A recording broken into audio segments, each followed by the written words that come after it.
Please welcome to the show, PJ McCormick.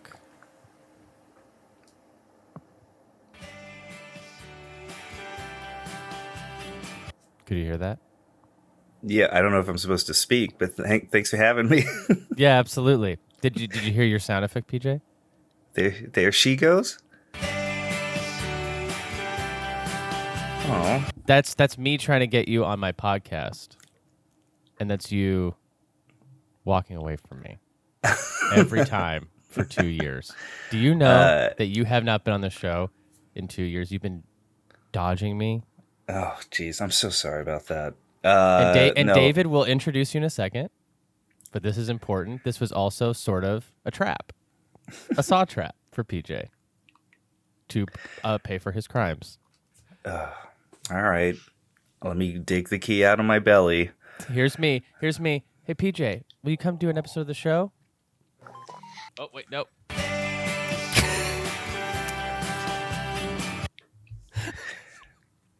So about that, the pandemic ended. Our theory was that once the pandemic ended, you were like, you know what? I don't play video games anymore. No, I do. I'm very outside private. now. I'm so private about it. I don't want people to know. I know because it's humiliating, right? It's so humiliating. We're happy to have you back. You do feel like the prodigal son sort of returning. So this is a big moment. It feels good to be back. Yeah. And of course we have the incredibly funny David Donella. The hottie of the century just fell right into our lap. She did? Goods under the hood, junk in the trunk, and down for a bumpy ride. Now, that's me talking about helping you land PJ, right? That's a little bit of a long sound clip, but I just didn't want to cut any of it. No, it's so how good. could you? It's so good. Do you guys recognize that? Do you know what that's from? Did I hear Will Arnett's voice? That's from do you guys play the Yuffie side mission stuff? Yeah. The intermission. Yeah. Intermission? Okay, so that is when you meet Cornero's lackeys. Oh, my God. One guy just comes in out of nowhere and says, she's down for a bumpy ride. We'll listen to it one more time, but just imagine him doing that line reading in the studio, okay? Just his delivery on this. The hottie of the century just fell right into our lap. She did? Goods under the hood, junk in the trunk, and down for a bumpy ride. But they pull a Spider-Man 1 because Yuffie thinks it's about her, but it's about the NPC behind her. Yeah. She gets jealous. Yeah. I love that. Who, spirit of full disclosure, I also, when she showed up, I went, intriguing. Yeah. Everyone is so fucking hot in this game. I know. I will say the person that the NPC you're talking about is a named NPC, but also they didn't give quite the detail to like her that they give to like Yuffie and Cloud and everybody. You know how that the remake has that issue of like the NPCs look like they came out of like The Sims kind of. And then, Yeah. Like their skin texture is like Creator Wrestler's skin texture from SmackDown Know Your Role. Yeah. It's just a little less freckles. I just call her glasses. And that's all I need. Okay, so we're gonna get into it here in a second, but before we do, PJ McCormick, hilarious improviser, comedian we've known for a very long time. We used to come Mercurial, on the show. to be sure. Yes, absolutely. PJ, how would you like describe yourself? Like, what are you getting up to these days? Comedian, right? Yeah, I guess. I don't know. I don't even like saying that because it sets up an expectation to be funny. And I am not you prefer funny. Artist. I'm not funny. Humor artist. I'm an artist. I'm an observationist. Yeah, a nihilist, an absurdist. If you laugh at the things that PJ says, that honestly says more about you because he's just saying truths. Yeah, exactly. Right. That's like laughing at Charles Manson. Like, well, look beyond the facade and listen to what he's saying. Yeah. Yeah. Well, it's good to have you back on the show. David Donella, same story. Except Wonderkin comedian. Yep. Very young, really just a young, hot, up and coming comedian. Yeah. Only difference is I am trying to be funny, and if you're not laughing at me, I'm getting angrier and angrier. That is exactly my vibe too. I'm just like, I'm taking it very personally on stage. I'm starting to berate the audience if I'm hosting the show. Yeah. I'm blaming it more and more on people's liberal politics. Yeah. And then you do the spooky voice. Oh, I can't say that now, can I? Yeah. Ooh. I like to lecture, like when I'm in like a blue city, I like to lecture them about the fact that I tour everywhere, and that, when I'm in Columbus, Ohio, they eat my shit up, and everybody needs to get over themselves. Cities under 200K love this stuff. The real working people. Cities. Yeah. Small markets. We love small markets. Well, it's good to have you fellas on the show. We'll be talking about Final Fantasy VII here in just a bit. Yeah. Last week we covered Crisis Core, at least covered it as in I had people just sort of talk. We just talked about it. Sure. This week I'm kind of relegating for like the original game, the original PS1 game, but we can talk about remake throughout and how it ties in. Perfect. But which I know you guys want to get into because you guys are a couple lore heads, right? Big fan. Big fan, big lore head. Yeah. Couple historians. Yeah, a little. Yeah, but yeah, you got double monocles on. We're about to get into it, but I do want to hear what else you guys have been playing recently. David, what have you been playing? So I have been in a. I think, Jeremy, when we last spoke, I told you that I'm kind of going through a renaissance in the sense that I had basically just been playing comfort games for the entire pandemic. Like every time I'd come on this podcast, I'd be like, I'm playing Slay the Spire and Civ 5. Not so anymore. I'm growing. So uncomfortable games now. Yeah. So I played Integrade for Great. a podcast we're doing with Connor. And then I played, I'm like 55% through Yakuza Like a Dragon because I want to play Infinite Wealth, and I've given up on trying to play all 7 Yakuza games before that. So I said, I'll play Like a Dragon, and then I'll play Like a Dragon Infinite Wealth, and then I'll play every game after that. So I've been playing Like a Dragon. My friends from back home, one of them did like an insane amount of research. He was like, I want a very specific game. He's like, I want a game that we can all play together online and use as kind of like a communal space, but it also has to meet the needs of a game that I like. And the game he landed on was Conan Exiles. That sounds tight, actually. In some ways it's extraordinarily fun, but it is it is like a survival action RPG. So I hate to be this guy, but you can see Conan's wiener in that, right? Yes, you can. At the beginning, I think, when you're like dressing him up. Is that right? Yes. There are like 3 nudity settings, which is none, partial, and all. All is only available for men, and it's just allows you to see their dongs. So yeah. But like it's a game that is like in some ways like, I understand why people like it because it kind of forces you back into that wonder of like early MMOs where discovering things is really like, whoa, look at this. Oh, I can't believe we found this. But then on the other hand, it's like, I hate playing a game where it's like, all right, well, I have an hour, so maybe I should just go chop down 80 trees. And like, that's how I spend my time. So I've been playing that, and that, so of course, it's that kind of game? It's like a Valhalla?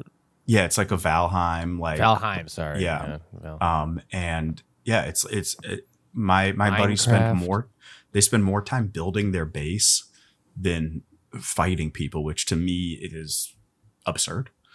And I'm somebody who has played WoW off and on for 20 years. What the hell is Conan? What is he?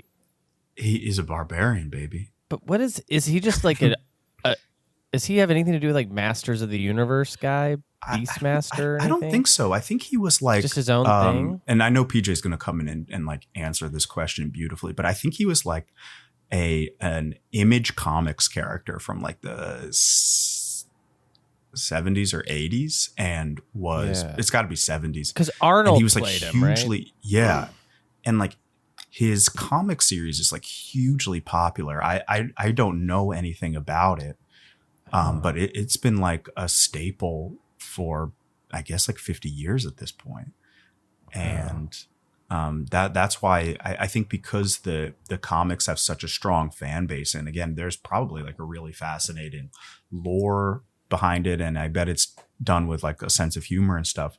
I think that's why they're always trying to like get something out of the franchise, because there are people that, you know, really care about it. Like I think on a smaller scale, smaller scale and different goals, it's got that kind of staying power of like a Star Trek. Interesting. Yeah, the Arrow released like a 4K Conan the Barbarian box set. And I had it in my hands, and I was like, because I love a box set. Oh, yeah. But I was like, I don't know about this Conan guy. Oh, I don't know what's going on. I don't know what his deal is. I don't know if I'm going to like this. I want to get the box set, but I truly have no information on which to get it. And then just real quickly to finish off the games thing, I'm also, I am playing a little bit of Pal World because of that, which was insane because I was complaining to my girlfriend. I'm like, I'm sick and tired of turning on video games for the purposes of basically doing work. And then I was like, well, let me crack open this game that is, again, Pokemon, if you had to cut down 100 trees before you start your adventure. I gotta say that conversation sounds like when she reveals that she's cheating on you. And I'm not even looking at her. Yeah, she starts it like, so David, you know how you cut down a lot of trees in your games? Well, that's kind of like how me and Jordan, well, that's there's just all that like crafting and base building stuff. I haven't let myself really like get into one of those, like a Terraria or a Minecraft, or, you know. It's people love them though. Stevens is always playing a new a new Steam something in the bowels of Steam that's just some sort of sim/combat thing. Totally. And I mean, look, who among us didn't love Stardew Valley? But I don't know, I just like playing a game where if my character doesn't drink water, it doesn't matter. Yeah. Because it matters so much in real life. Yeah, I already have my own body and girlfriend telling me to drink more water. Yeah, I already have a complex about it, you know, about how much little water I drink. Well, that's great. I'm glad you're playing stuff, dude. That's it's nice to be back. Yeah, it's good to have you, PJ. I know you gotta be ripping through stuff. Yeah. In secret, sure. Yeah. I've been playing in a cave. Yeah, I love blockbusters. I'm a blockbuster boy. So I just finished Super Mario Wonder. That was really fun. And then right now I'm playing Intergrade, just because I just want to catch up on everything to get ready for Rebirth coming out. But yeah, before that, I think I played Spider-Man 2. I platinum that because that's an easy platinum. I love platinuming games. Yeah. So like even though I play blockbusters, I'm the same way. It feels like a chore because I have to do every Mysterio mission. Yeah. Which is like time trials and like they're hard beat everyone too. within the I get very, very obsessive. I put about 220 hours into Tears of the Kingdom. And I told myself after that, I was like, okay, I think I'm going to be done with games for a bit. But I remembered that I bought that game with the Nintendo vouchers. And I was like, oh, I can get a free game right now when Mario Wonder came out. And then I platinumed that. Yeah. And then I said, I'm going to stop. And then Spider-Man came out. And it's just like a cycle, you know? So, yeah, once Rebirth comes out, you're going to bet that I'm going to push it way beyond 100 hours. I'm going to platinum everything in that game. But I don't mind because I want to live in Gaia. That's the world map. That's what the world map is called. Yeah.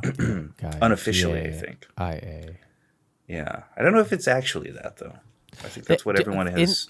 In the original game, don't they think they call it that? I think there's like... or is it in the guide or something? Or it may be the guide, but there's also like a landmass where they call it like Gaia's Rift or Gaia's Cliffs or something like that. And I think everyone just assumed that that's the name of the Earth. Yeah. Which is like, I actually like that. I don't like thinking like this is Earth. No. You know, I like thinking like they have their own name for it. I don't like when like Coke and Pepsi show up to the program. You know what I'm saying? Like, I don't like any kind of like reference to what we have. Yeah, you like Nuka-Cola or whatever. Yeah. I like soda. Yeah. It's true immersive storytelling.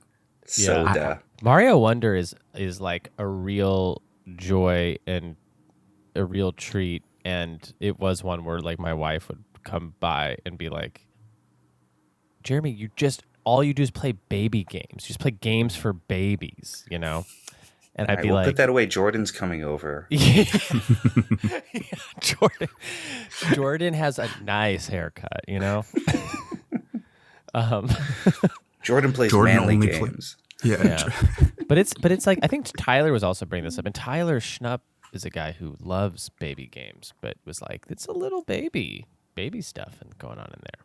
And Tyler has played a game with like an anthropomorphic raindrop that was made by like the Canadian Water Department to teach children about conservation. Yeah, to give an idea of like what Tyler. And for all they knew about water, they still designed it to look like cum. You talking about Dewey's Adventure? Yeah. It should be viscous. But don't we know water? Aren't we the water experts here? It's like, no. White and chunky. Well, that's amazing. I've actually been on a similar to you guys, I guess, but I don't think I'll be joining you for that co-op episode. I've been playing back through all the Final Fantasy VII stuff leading up to Rebirth. So I just finished the main remake and the intermission stuff, which I didn't realize that was way shorter than I remembered. I think you can get like 5 hours out of it if you're collecting everything, but if you're just, because I was mainlining everything on easy for this go around just to see everything. Yeah. I did it in one sitting. I did the whole intermission thing. Well, you also have the mini game. What's it called? Fort Condor. Fort Condor. Yeah, you could sink a little bit of time. I wouldn't say it takes that much, but I am going to go back and try to platinum that too. Yeah.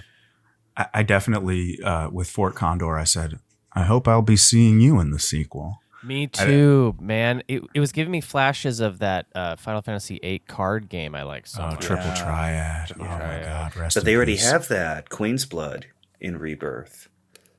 Oh, yeah. Did I just spoil something? No, wait. First of all, do you have you're privileged right. information? No, Yeah, you're right. From a trailer? My uncle is Nomura. That would be sick. Yeah. You would have way cooler jackets if that was the case. Yeah, I He'd would. be sending you jackets on the regular. But yeah, the Queen's Blood seems like it's going to be the new Triple Triad, which sounds cool. I don't know if they're going to do another Fort Condor, or if in the new one you just straight up just defend Fort Condor. Yeah. Similar mechanics. I hope it would be really great if every city you went to in the Rebirth had, 4 or 5 Fort Condor little things to do. Like I just thought they really nailed that in intermission. Like I really enjoyed playing that. I loved that. I love those things in general. And I especially love when they are a pathway. This doesn't make any sense because it doesn't, like, you often have to sink way too much time into them, but I love when it's a pathway to being super overpowered early game. It's like, hey, if you take a 6-hour detour and play a ton of this game, your characters will slice through everything. Oh yeah. Well, so in my journey to play through everything before Rebirth, I'm now also playing Crisis Core. Did you guys play that remake, that Crisis Core? I didn't play I played the original on PSP in the back of a car. Oh, Same. Dude. I played the PSP version a couple of years ago, but then this came out and it's really great. It's really, really, it is that game, but it looks really nice, and it, like, I think they've cleaned up a lot of the combat in there. But there's this thing. Do you remember at the save points you could do those missions? Those like little.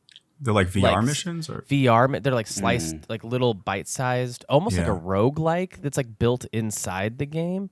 yeah. And every time I turn that game on, I do no story and I do all those missions, like, because they're so fun.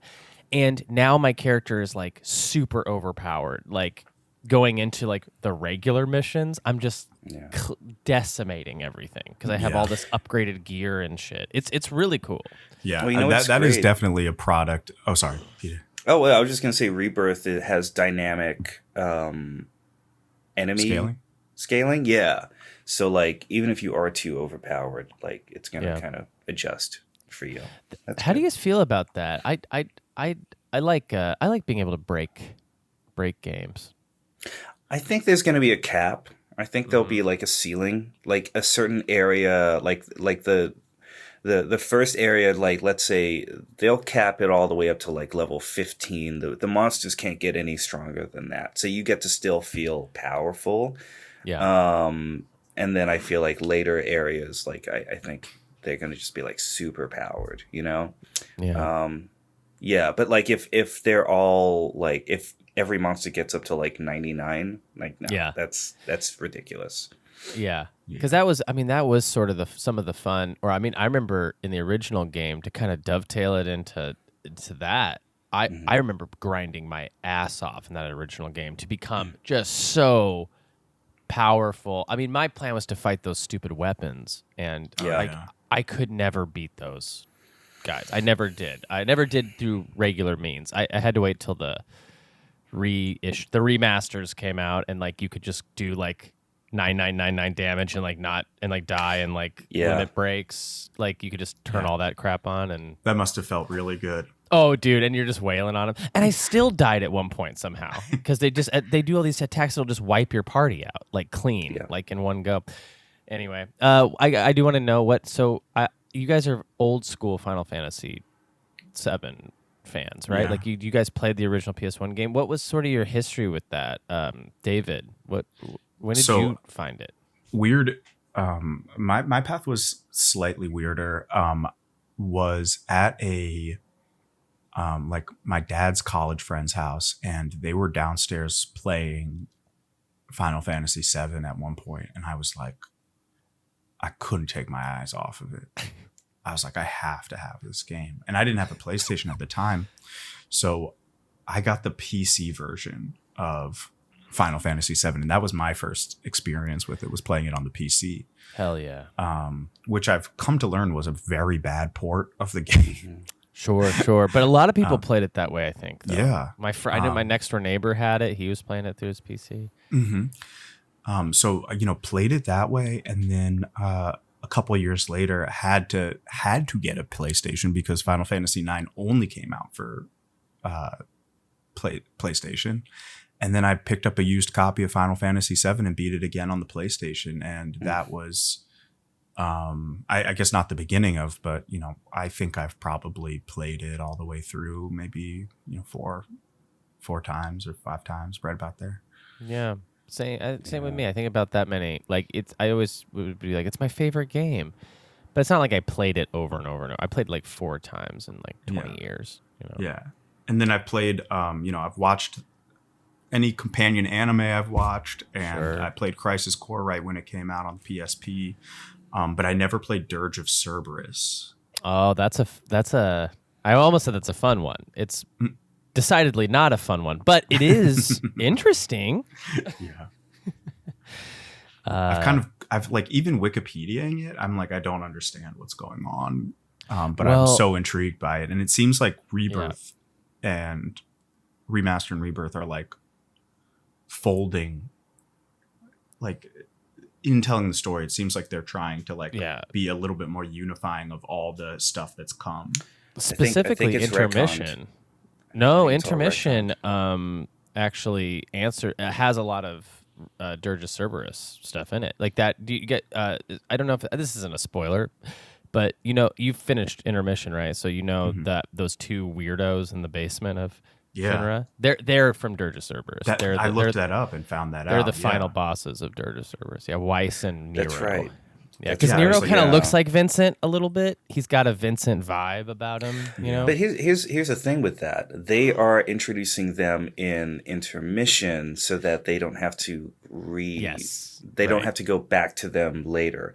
They're getting them out of the way now because I believe that with the time, I don't know what you call it, time dash rift, the break in time, it basically eliminates Dirge of Cerberus. Well, that was the question I was going to ask you guys: is do you think that they're going to try to eliminate all of the post Final Fantasy VII stories that they were telling? No, they said Advent Children is going to play a role, and that's why they put it in theaters right now. But do you think they're going to do something similar where they're going to fold that into the main timeline as opposed to like seeing a post Final Fantasy VII world, like how Advent Children takes place like after the events of the game? Because Dirge of Cerberus also takes place after the events of the game.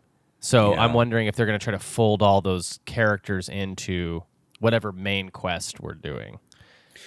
It could be interesting. They already did. They already did. Like the Sephiroth children are the Whispers of Fate. What are they called? The Arbiters of Fate that you fight at the end of Remake. Like those three? Yeah. That's them. That is? Yeah. I didn't know that. Whoa. Mm-hmm. They have the same weapons. They do? Oh, yeah. Yeah. That's so cool.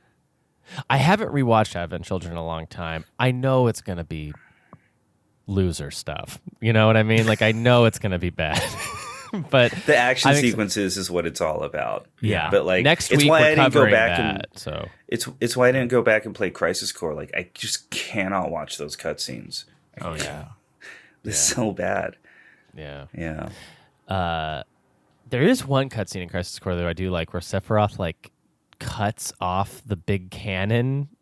You know the big cannon thing in Junon or whatever? He just like slices it off, and I'm just like, we were so wheels off back then when we were making stuff. Like everything was just like Star Wars prequels, like so many lightsabers flying around, people doing flips, just nothing grounded about any fight sequence. And we also like we were all there.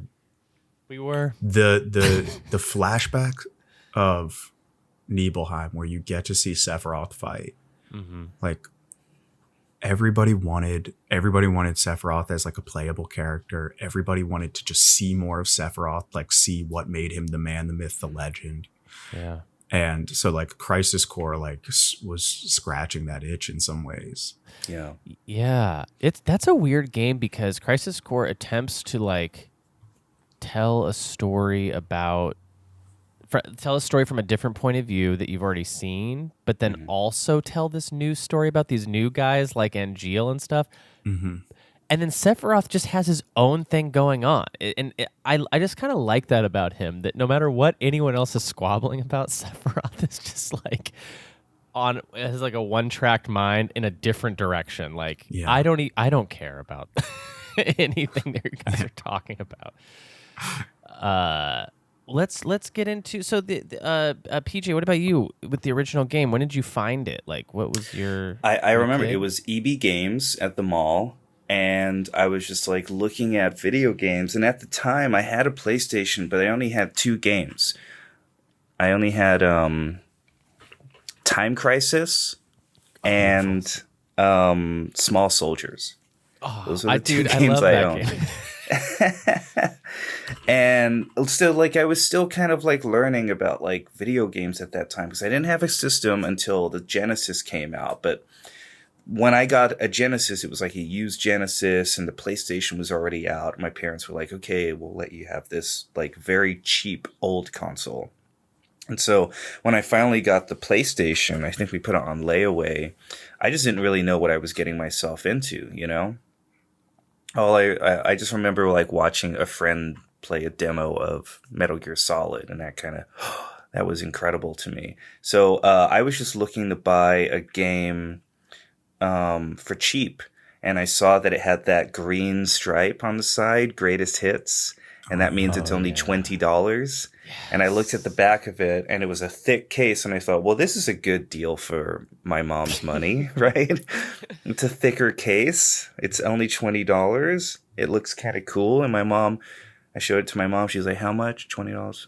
Okay, sure. And she bought it. Oh, lucky. And Good I one. just remember playing it thinking like, why doesn't every game look like this? Not realizing that it's just a JPEG image with like 3D models, laid on top of it.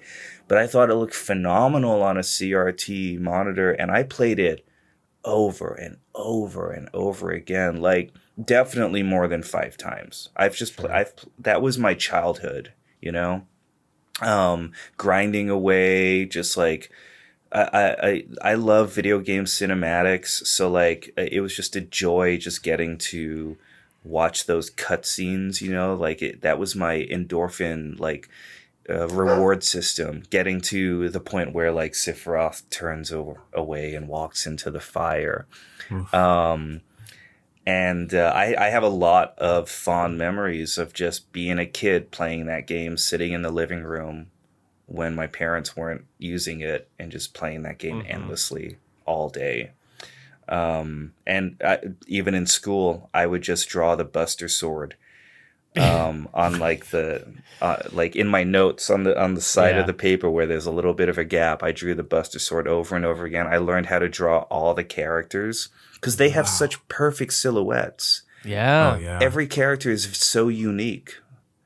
Yeah, I was thinking that when I was playing the remake this last time. I was like, this is a good looking cast. Like, them all lined up side by side. It's like got that Avengers quality of like, oh yeah, we got the Scrappy and the Big and the Dog.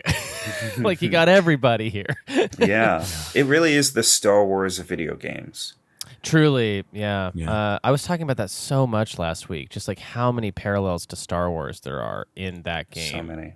And in the series writ large, Yeah.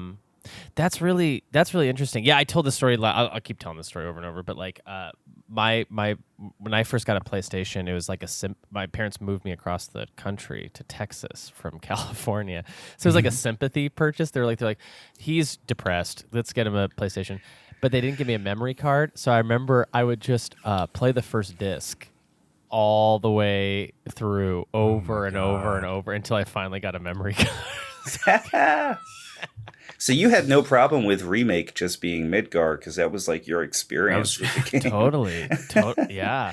Although I will say, like, I am so excited to play through all the other sequences in Final Fantasy VII. Like, I do like Midgar fine, but like I have a lot of fond memories with like every other place. To me is just as important and cool in a way. I mean, maybe not Calm as a town is not like that poppin', but like I mean, the Golden Saucer is like a huge part of that game, and like I can't believe we're gonna get to see all that. Like, it's crazy. I don't know how they're gonna fit it all in, and they're making 2 games of the open world, and I'm still like, how are they gonna do it all? Because I'm sure it's the same with you, David. My imagination of Final Fantasy VII is so grand and big, and I cannot believe that they actually nailed it with Remake Part 1.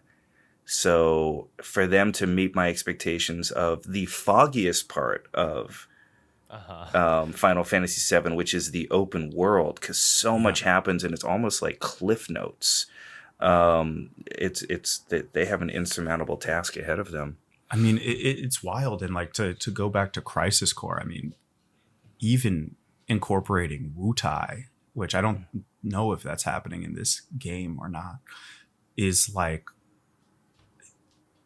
that is a completely skippable part of Final Fantasy VII. Oh yeah. And the side quest is like so fun and insane. And also the backstory of Crisis Core, and now, you know, some like to some extent integrate, like all that stuff is part of the story, you know. That is part of the story. And so I agree. I mean, even, you know, like can you act like, when can you first access Lucretia's cave? I mean, this stuff, like, there is just so much going on. Yeah. Submarine. Like, that is when you in get the that area. submarine. When you get the submarine, Yeah. like, there is so much going on.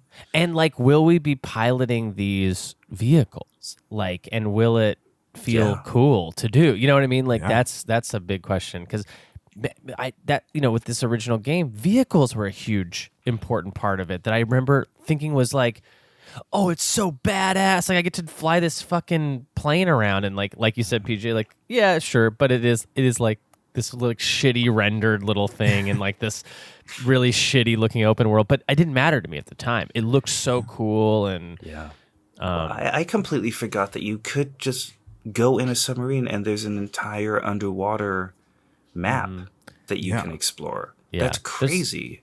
And there's like 2 or 3 big-ish things to do. You go get the Hades materia down there in like the sunken ship, you know. The There's Yelnica. Yeah, there's there's Lucretia's cave, which is, and I feel like with Rebirth, and you know, I could be wrong, but I feel like, you know, with Remake, they took really small ideas that they had in the original game and blew them out. Like, so like, for example, Lucretia's cave is a tiny, small thing you do in the original game, but like to see that blown out, that's what I've always wanted. You know, more of this, like more of like what this was. Who are these people, and like, yeah, and I mean, it's what makes the original game, and so many games from that era. I mean, but also because, you know, the internet was so much more mysterious at that time. It always, I'm sure both of you felt like this about so many games, where it would sometimes feel like, I mean, I think the clearest example, right, were all the rumors about what you could do in Pokemon. sure, Right. It was like, oh, like you can move why is that truck there? And, you know, you can move it, and, you know, Mew's there, and there's a way to get a Peekaboo and all this stuff. It's like there were all these, it just felt like games had all these layers to them that were just waiting to be found. And I mean, the idea that, oh yeah, if you use the submarine and you get to this little place and you know to dive there, you'll actually see a hole in the ground, and you can go through that, and then you can rise up again. And then you find a cave that is like, where Sephiroth's mother was buried or something like that. Is like, and if you got this optional character that you get by doing this optional side quest that's, you know, not well explained in the game, right. Then he will give you all this backstory on that. Like, it's like, what? Yeah.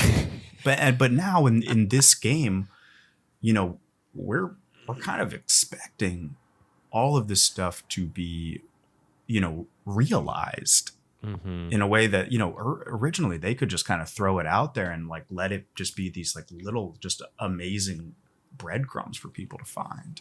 Yeah. I just remember, I guess maybe like reading a magazine, and like they were talking about Vincent and Yuffie, and I was like, I've played the game like twice. I don't know, who are these people? I had no idea they were extra characters, and it was just baffling to me, like replaying it. And then these 2 extra people are in my party all the way to the end. They don't show up in the FMV cutscene, but like there they are. Like there were 2 gaps for them all along when everyone's like at the crater at the very end where we're all like surrounding Sephiroth, you know, like there they are, and I'm just, this is crazy. I can't believe it. Yeah. It's wild. Yeah, it's going to be definitely very interesting to see how they portray all of this stuff. Like Lucretia's Cave is a really good one to bring up, actually, because it's something that didn't actually look like much either. Like it looked like, but like I want to see that bigger.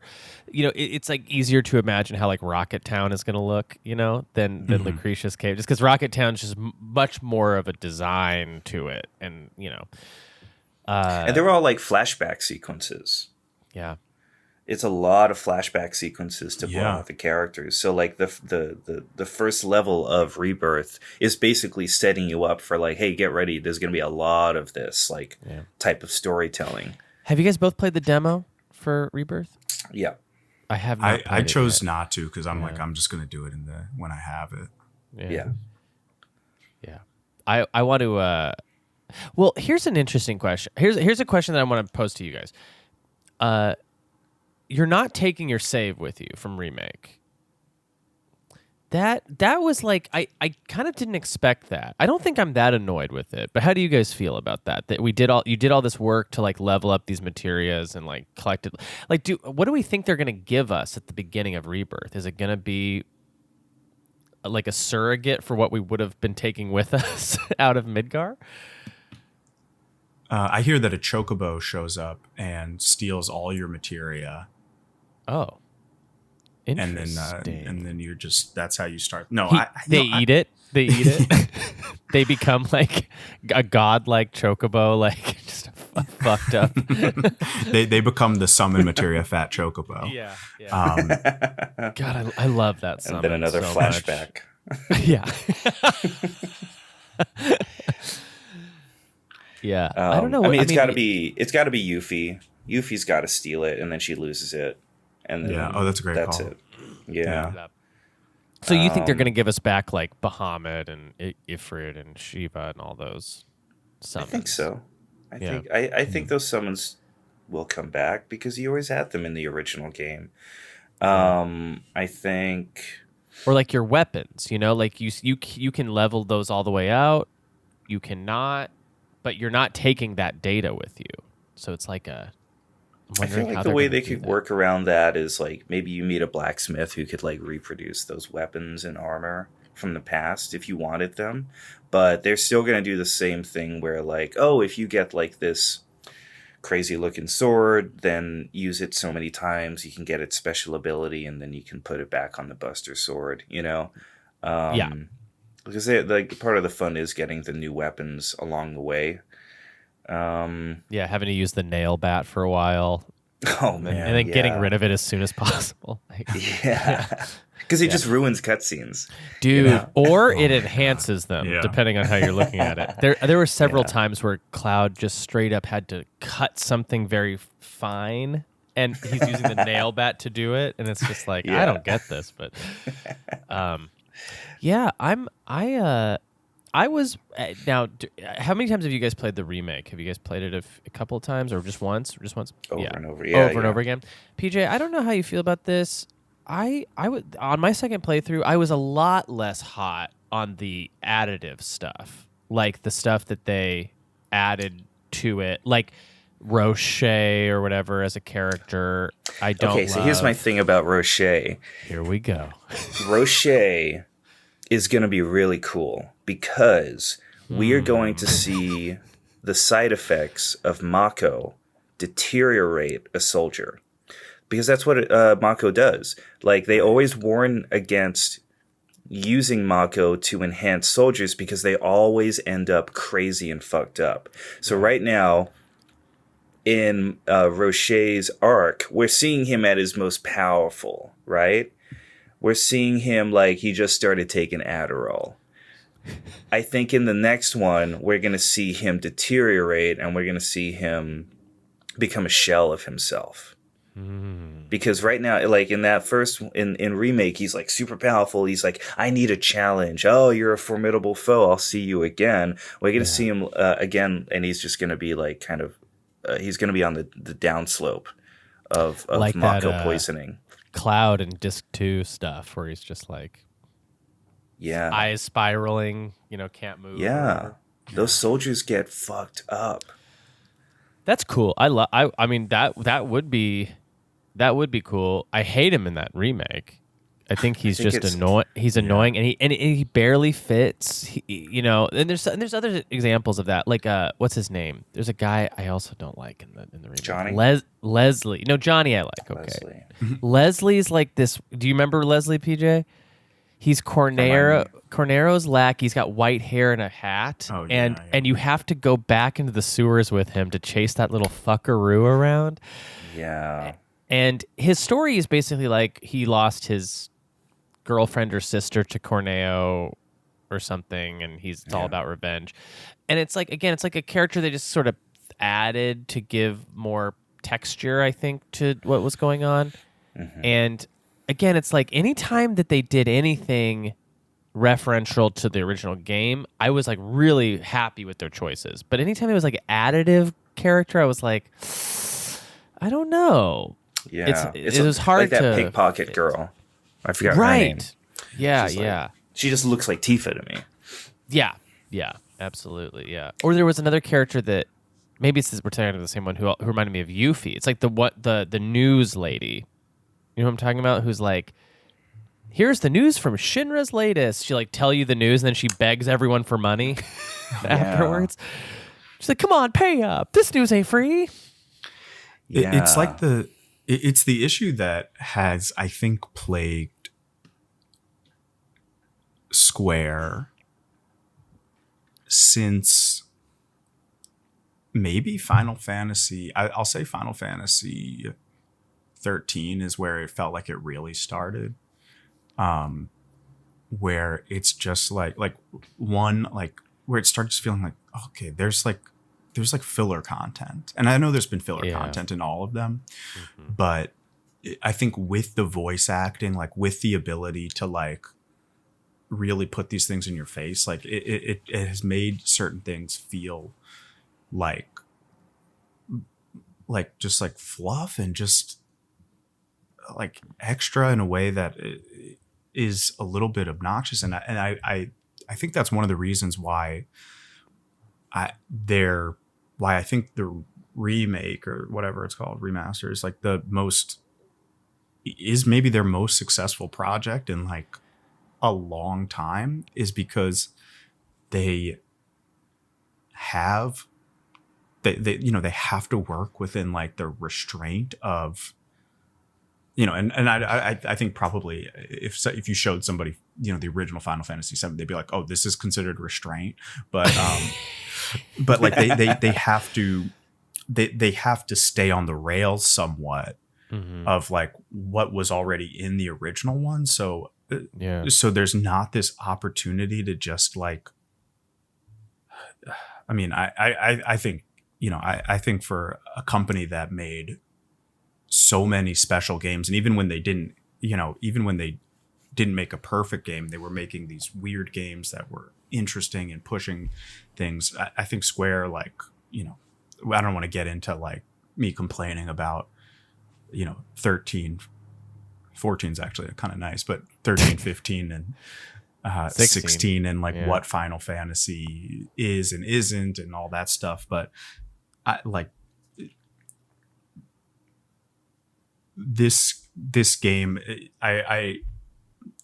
It makes me both appreciate what they can do and also like, God, why do you guys do this? But I think you're right about Roche, PJ. I think again, like I think that feels like there's a plan there.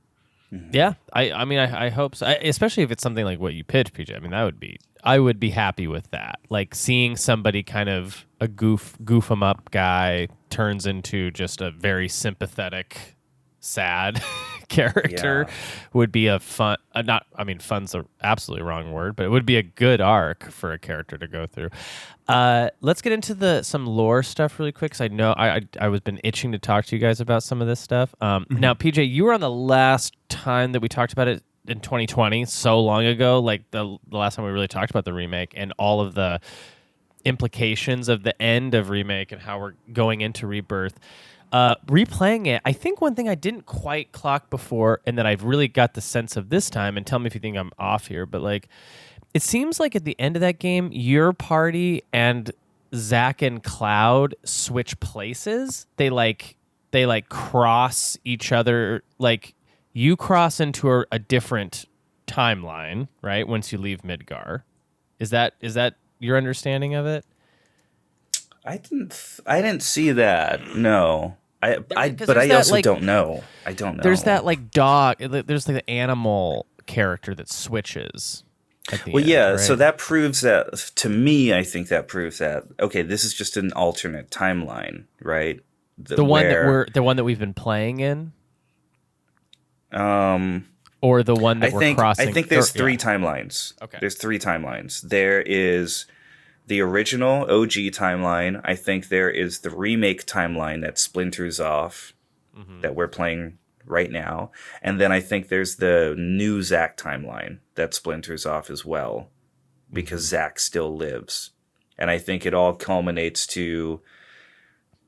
I mean, man, I hope they call part 3 Reunion because we're going to reunite Zack and Cloud for the final battle. I think that's where it leads to. Interesting. Like the timelines will converge. Yeah. So Reunion takes on a deeper meaning. That's what I think. Yeah, I think I also like this possibility that that remake is a sequel.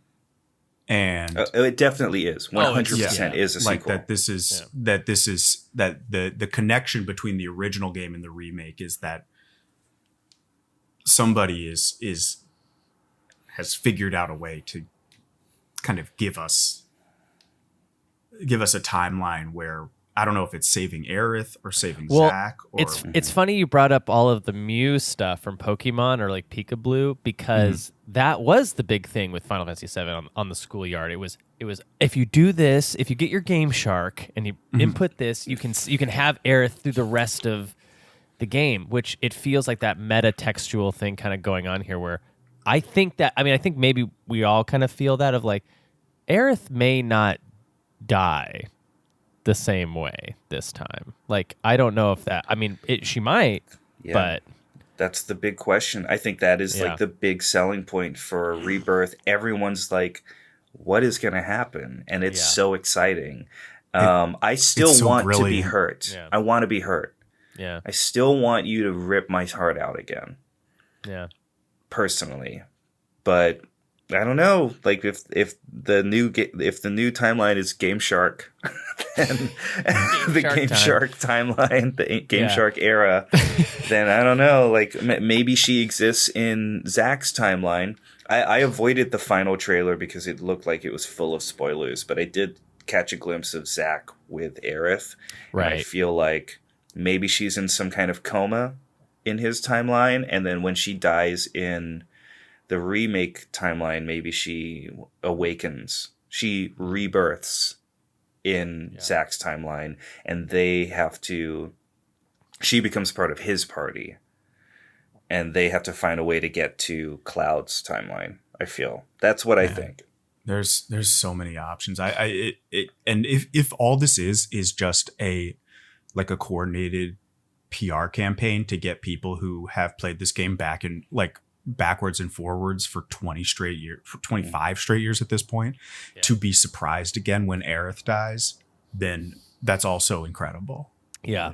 It's kind of like they put themselves in a position where either choice is kind of fun to consider at this point, the implications of, because if it just happens again after all of this hullabaloo, I'll be happy with that too. Like, what a subversion to be like, we're setting up multiple timelines. We're giving you all these paths for Aerith to not die, only to see her die again. Like in the same way, that would also be good. And that's what Final Fantasy VII OG was all about. It was about processing death. Mm-hmm. The game, I don't know who, like maybe Nomura or someone was like, I guess they experienced some kind of death, and like a lot of like Cloud's pontifications is like about the grieving process. You know, everything beyond Aerith dying is just them like dealing with their feelings and emotions, and you hear like their inner monologues about death, and it gets really dark, and there's like flashback sequences of Cloud trying to run after Aerith, but he's like stuck in one spot. You know, man, it would be such a shame if we didn't get to experience that again. You know? Yeah, I was texting with a friend recently, and he was reminding me just like how much of a loser Cloud is, and how your party is actually, they fail. Like your party at the end of that original game, the point of it is like the planet just gets fucked up, and you even see that at the end of Remake, where there's a quick flash during that final battle, and it's to Red 13 and his like children running, like in that final post-credit thing, and they wave it off, and I think someone even says like, that's not going to happen this time, like this time, not this time, but like that's not going to happen. Like, let's keep going, let's keep fighting. And it's like, because in that original game, the meteor just wins. It just like, it's the bad ending. Yeah. I mean, all you see at the end death, all you see is like Aerith's energy, like wrapping around the meteor, and then it's a bit ambiguous. Yeah, because it just ends, right? Yeah. Until Red 13 shows up and everything's destroyed. So, like, did Aerith fail? But I guess the movie Advent Children kind of retcons that that everyone still survives and everyone's still rebuilding. I'm still a little hazy on what happened there. Yeah, I think it was kind of an unsatisfying like story they were weaving in that movie ultimately for a lot of people, because I think because for that same reason of like, oh, we kind of felt like maybe it was destruction, carnage, like maybe this ended in a more bleak way, but now it seems like it just ended in a less bleak way, almost as if nothing had happened with that meteor or whatever. But and like the implication is like 200 years in the future, they've kind of just rebuilt, made a greener world or something like that, as opposed to we're on a bit of a time crunch. We're about to head out of here with you fellows, but I do want to hear from you guys. What is a specific moment or sequence from the original game that you're particularly excited about experiencing in Rebirth? I'll go first to give you guys a second to think. I have always really liked that side quest. It's not a side quest. It is part of the main linear story path, but like Barrett and Dine, their whole like friendship / rivalry / like where they split, and him having to like adopt Marlene, that whole sequence in the original game, I always like really loved and would anticipate that sequence when I would replay the game. I'd be like, I just like, it was just such a grounded like little story to happen like in the middle of everything. You go to that like prison underground, it's like beneath the gold saucer, I think. It's like a little prison desert area, and there's that whole like cut scene of like them getting shot, like Barrett's holding Dine's arm, and then both their arms get like torn apart by the bullets or whatever. Like I just like love that whole side thing is great. It's just like again, one of the things I really like about Final Fantasy VII is that they really give Barrett a story. You know, it's you think that he's just kind of going to be the guy that gets things started, but he really gets a story. And I didn't realize this, but there's this fascinating like 12-part article series on Kotaku where a Japanese translator talks about the differences in Final Fantasy VII's Japanese Let's translation. Mosey. Let's Mosey. The Tim Rogers thing. Yeah, it's awesome. Like, and you know, hearing PJ, like, you would love this shit, dude. It's awesome. I'll send it to you, PJ. Yeah, and just going into like what Barrett and Aerith's characters were like in the Japanese version of the game versus how they were characterized in the American version, is just it makes me sad that wasn't the people that we got to see in that original game, even though there are shadows of it. Mm-hmm. I think the thing from the original game that I'm interested in is well, actually, are we going to get chocobo breeding? Like, I hate to say it, but like, I love a mini game, and I want to get a. You are getting chocobos, right? I bet getting up to black or something like that. There will be an answer for that in this. I hope that. I mean, I hope there is. It doesn't seem like. It seems more like you're catching them. It doesn't seem like there's breeding. I think there's like a lot of customization, but they want to limit you from getting too powerful of a chocobo until you get to the area where you need to upgrade their abilities, you know, for like terrain and stuff. It doesn't seem like it from what I've seen. I love that was a surprisingly fun system to engage with, though. In the original game was like getting the different colored chocobos. You'd be like, oh, I got the turquoise, I can't wait to go run around the water. So David, that would be it for you, is engaging with the chocobo stuff. And I know that's such a wimpy answer, but no, I love it. How else are you gonna get Knights of the Round? Oh my god. PJ, what about you? Particular sequence that you're It is. I don't know if this isn't going to be in Rebirth. I think this is going to be in the third one. But the moment that Tifa breaks away from the party to go take care of Cloud in a wheelchair, and the whole city just demolishes. That was the coolest cutscene to me. God. It was so colorful. It was during the day, and it's like this little town that just gets torn apart, and then they fall into the abyss, and then it triggers Tifa exploring Cloud's mind. And I think that is going to be trippy as fuck. Yeah, dude. Because everything is already so trippy and heightened and big, and I think exploring Cloud's mind and like the endless possibilities of like his subconscious, it's going to be like graphically incredible. It's going to be then you get to see how much of a loser Cloud really is. It's the best part of the game, I think. It's like that whole story where you realize that he's a fraud, an imposter. It's it's so great. And he's been so, especially in this remake too, they portray him as so over the top moody and brooding. Yeah. It's gonna when that castle comes crashing down, it's gonna be so satisfying because and I just love how much all the girls love him for being so moody and pathetic. Again, it's like it's a very unlikable trait that they are showing, and they are going to punch down on him moving forward. But like going back to that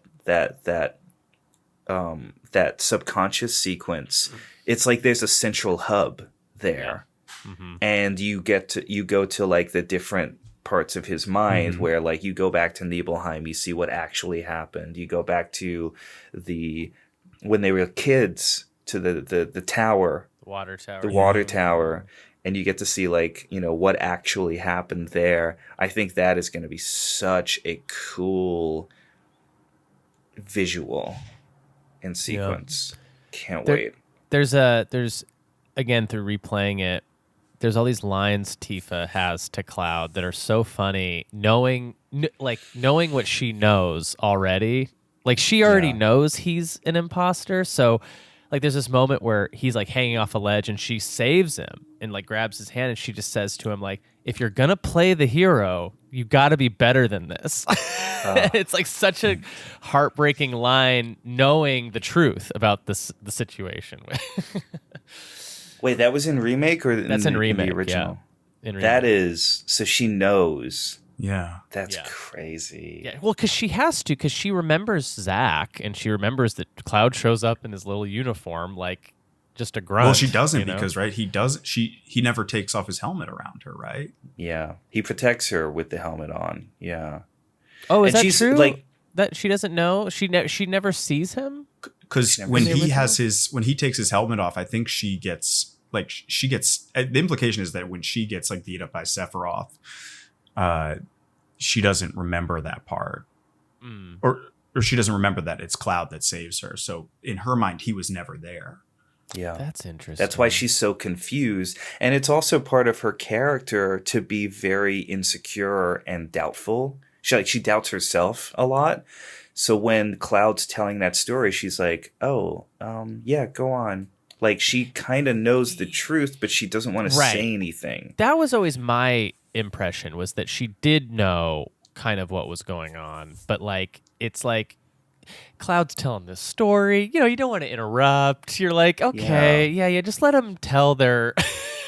I mean, like, you also got to think, like, these characters are like 20, 21, you know? So, like, they're 16? super insecure. I think Yuffie's supposed to be 16 years old. Yeah. I mean, according to the original manual, she was... Yeah, Right, well, she's 16. Aerith is 21, and everybody else is 20.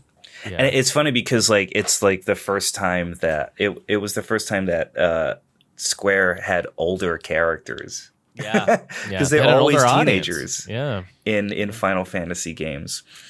Yeah. But yeah, I think it's like it's also interesting because like Tifa and Aerith, you know, are two girlfriends, our collective two girlfriends. They have such like opposing characters, and I love that Aerith is just so confident and like, you know, peppy, while Tifa is, you know, bombshell girl that like is just really insecure and in her own head. And it makes sense for her to not want to correct Cloud. And I think maybe she like gains confidence by the end. I think that's where she's going. there's moments in the original too, I think, where after the calm thing, you like approach Tifa and she's like, "Oh, nothing. Like, don't worry about it." He's like, "What's wrong?" She's like, "I just nothing." Like it's stuff like that where she's like clearly like bothered by something but not wanting to say it. Yeah. It's also got to be insane because, right, you've got this guy who's telling the story and it's you don't remember him being there, but he knows the whole story. Yeah, right. And That's a mind fuck too. yeah. Yeah. It's Well, wild. fellas, thanks for joining. A long time coming. I'm glad to get this one on the books. It was Thanks for a having me. pleasure. Yeah. And you know, if you're listening to this out there, go check out the companion episode to this, which will be Connor's co-op episode. I think will be a really great listen for folks who want more of these two guys and more talking about Rebirth, talking about Remake, talking about Intermission. It's going to be really exciting. Hope to have you both on for like a first impressions type of thing for when Rebirth does come out. Definitely. But we'll schedule that out. Why don't you go ahead and plug before we get out of here, David? Where can people find you? You can find me at We Improv on Tuesday nights, playing with my group Money Talks Bullshit Walks. Find me on socials at David La Soul. I think that's it. I don't know. Yeah, if you want, look, hey, you know, I'm playing games online more. So if anybody has an offer of a game that is more fun than Conan. Also, by the way, Rodrigo, I'm sorry if you hear this episode and you're finding out that Conan like Conan? is only okay for me. David doesn't I'm like so Conan? sorry. This is how you're finding out. He's furiously texting his other friends. You guys also not like Conan? PJ, where can people find you? I mean, in the LA, In the LA. yeah, I'm on a Herald team at UCB called Lohan. We have 2 shows left, and then I get cut. And then, Very unlikely. and then I host One Big Jam Sunday nights at 5:30, so you can jump up and play with me before I get cut, and then I take a sabbatical. And then also the Shared Experience Studio. It's my school and theater, and we have a show on Wednesday nights at Lyric Hyperion. And if you ever want to like take classes, you can check us out online. And my social is it's not great, so I'm not going to give it. Yeah. At Peach McCormick, whatever. Well, guys, we'll see you on the other side. See you soon. See you, Jeremy. The other side of Cosmo Canyon. Good night.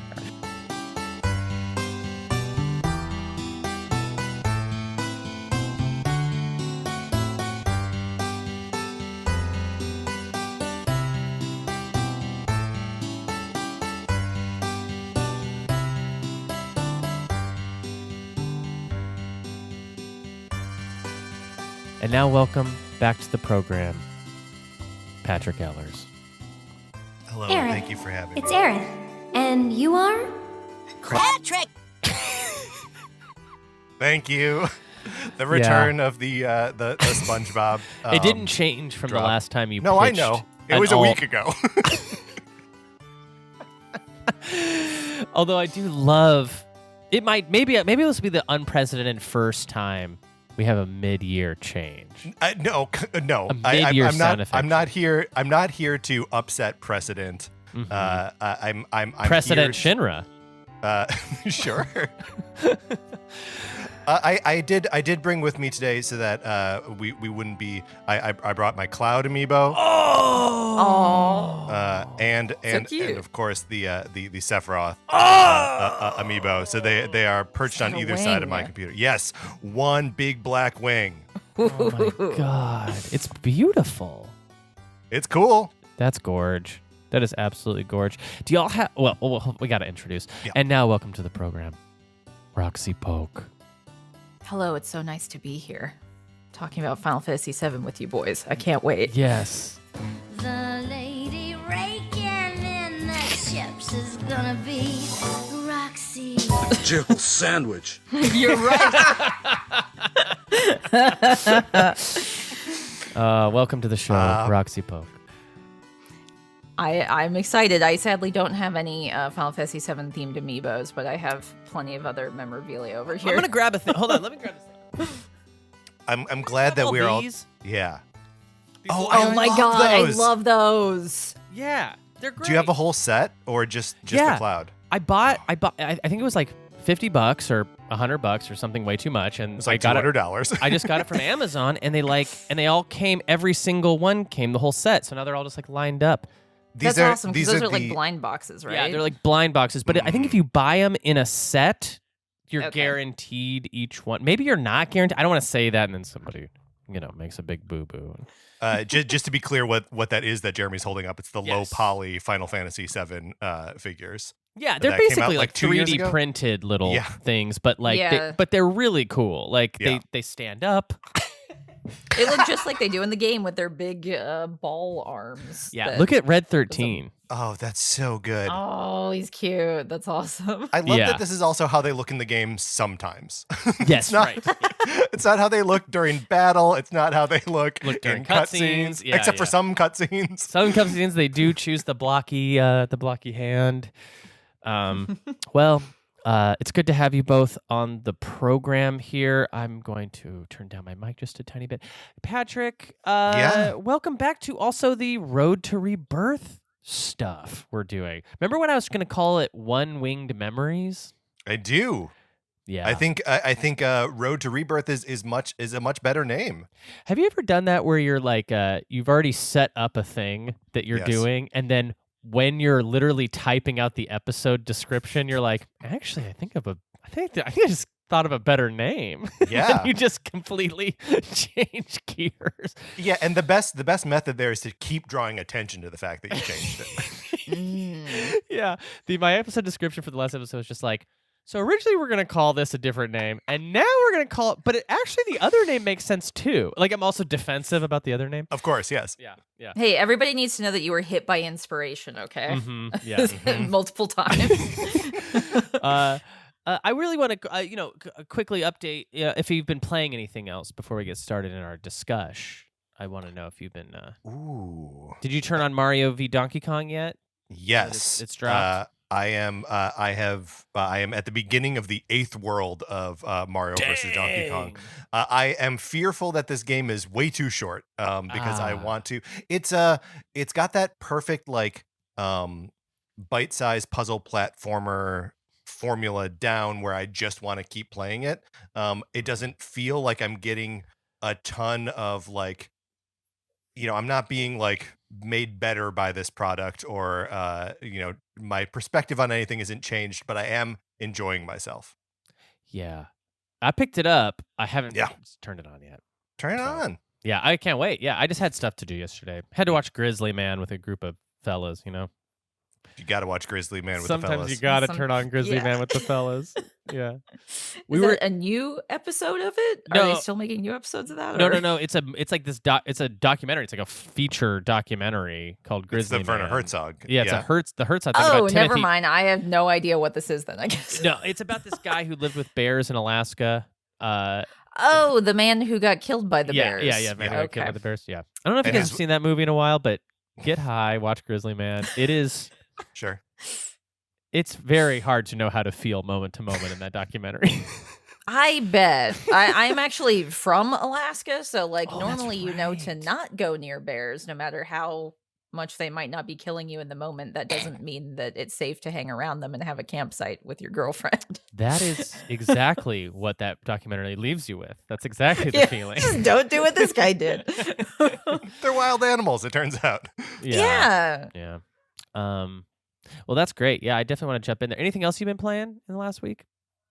No, really, that's I just picked that up yesterday and have been playing it. But Oh, you're already on the 8th world after getting it yesterday. Okay, you weren't kidding when you were saying you were worried it might be too short. Yeah, no, I mean, I've probably played it for between last night and this morning, like maybe 2.5 hours. And I think I'm like probably rounding the end of the game.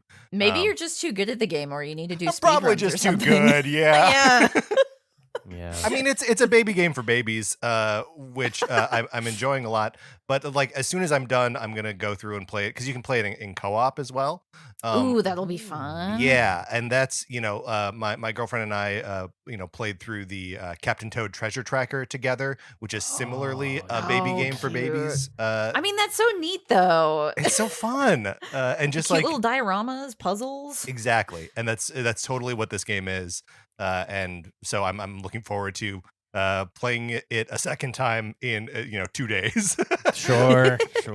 Getting a solid 5 hours of entertainment out of it. That's cool. Yeah, Nice. yeah. I could really use I could really use like almost like a procedurally generated version of one of those games. I mean, what Like- you're asking for is the 3DS release Tipping Stars, because that was the Oh. one that was full of user-generated content, and had a really good like mechanism by which it rewarded you for trying out other people's levels and rewarded people for making good levels. Because at the end of every level, you have to tip people a certain number of stars. And the stars, the levels that have a like higher tip percentage, get served up to you faster, or get served up to other people faster. So like it's them solving the discoverability problem of user generated content before Super Mario Maker, and then totally dropping the ball on it by the time Mario Maker comes out. Wow. Oh, no.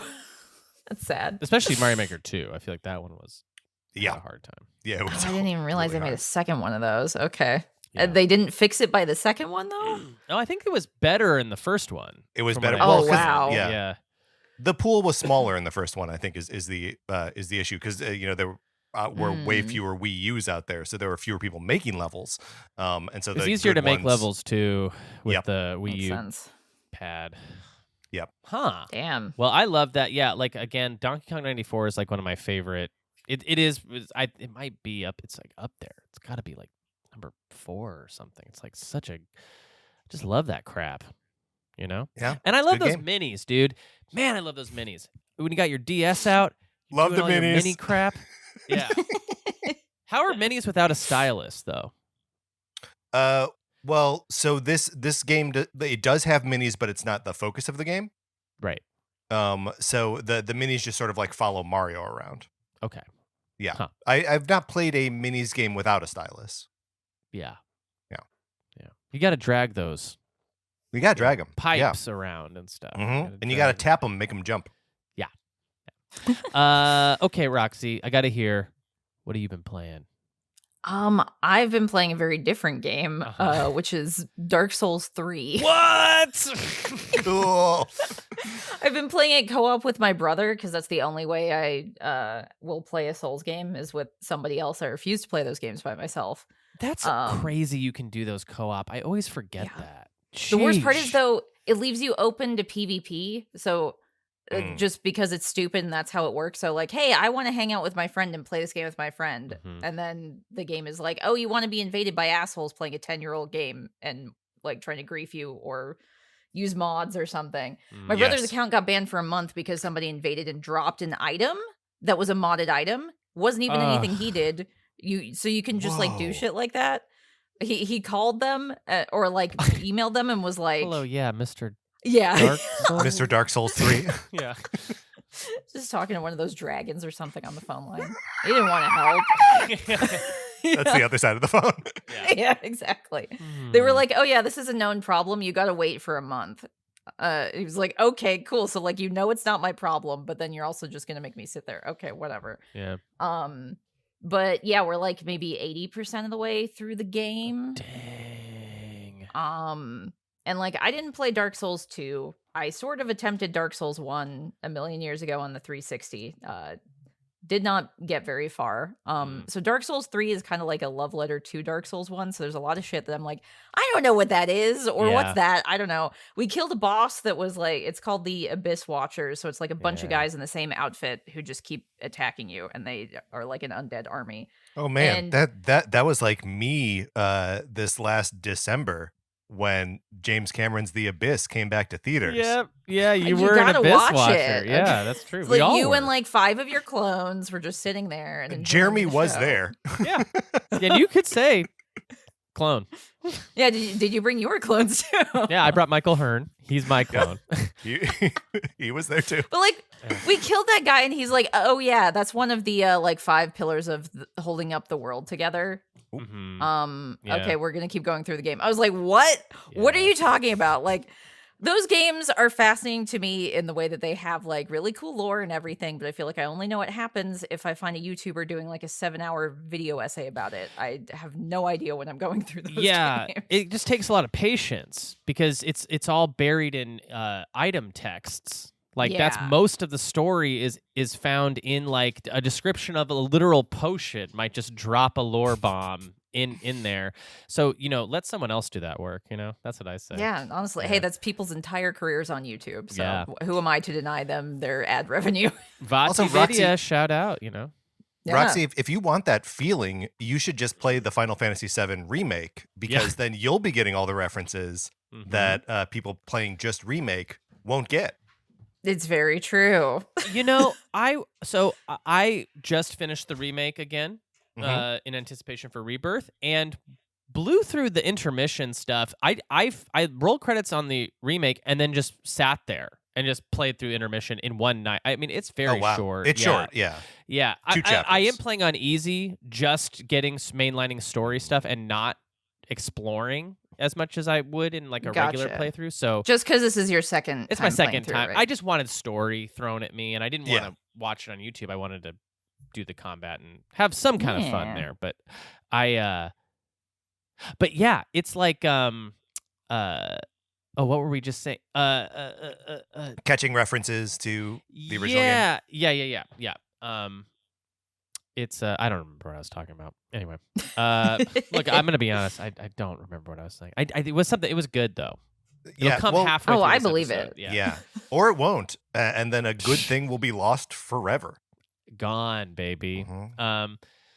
Oh yeah. So I roll credits on those 2 things. That's what I've been playing. That's what I've been doing. Yeah. Oh, and I'm playing Nice. replaying Crisis Core on the PlayStation 5. Just trying to again The remake. the Okay. remake. I I'm trying to still mainline have that it. too. I got that on my shelf. I still haven't even taken the plastic off it. man. It's great. It's so fun to play that game that I oftentimes will sit down with it and not do any story, just play those stupid VR missions. In They're it. so good. I love those missions. Those VR missions are the best. I like I them feel like that's what I remember the most from the PSP version. Just Yeah. doing a million of those. and it's like it feels like I'm playing like Hades or something, where it's like, oh, Yeah. if I just do one Hmm. more, I'll get this cool item. Oh, if I just do one more, I'll get this cool materia. It's just like, They gotcha. yeah, it really does have me. I know we talked about it last week, but can I register 2 complaints about the Crisis Core reunion? Yes. Complaint number 1, I think the music remixes in the new game, I think the levels are fucked up.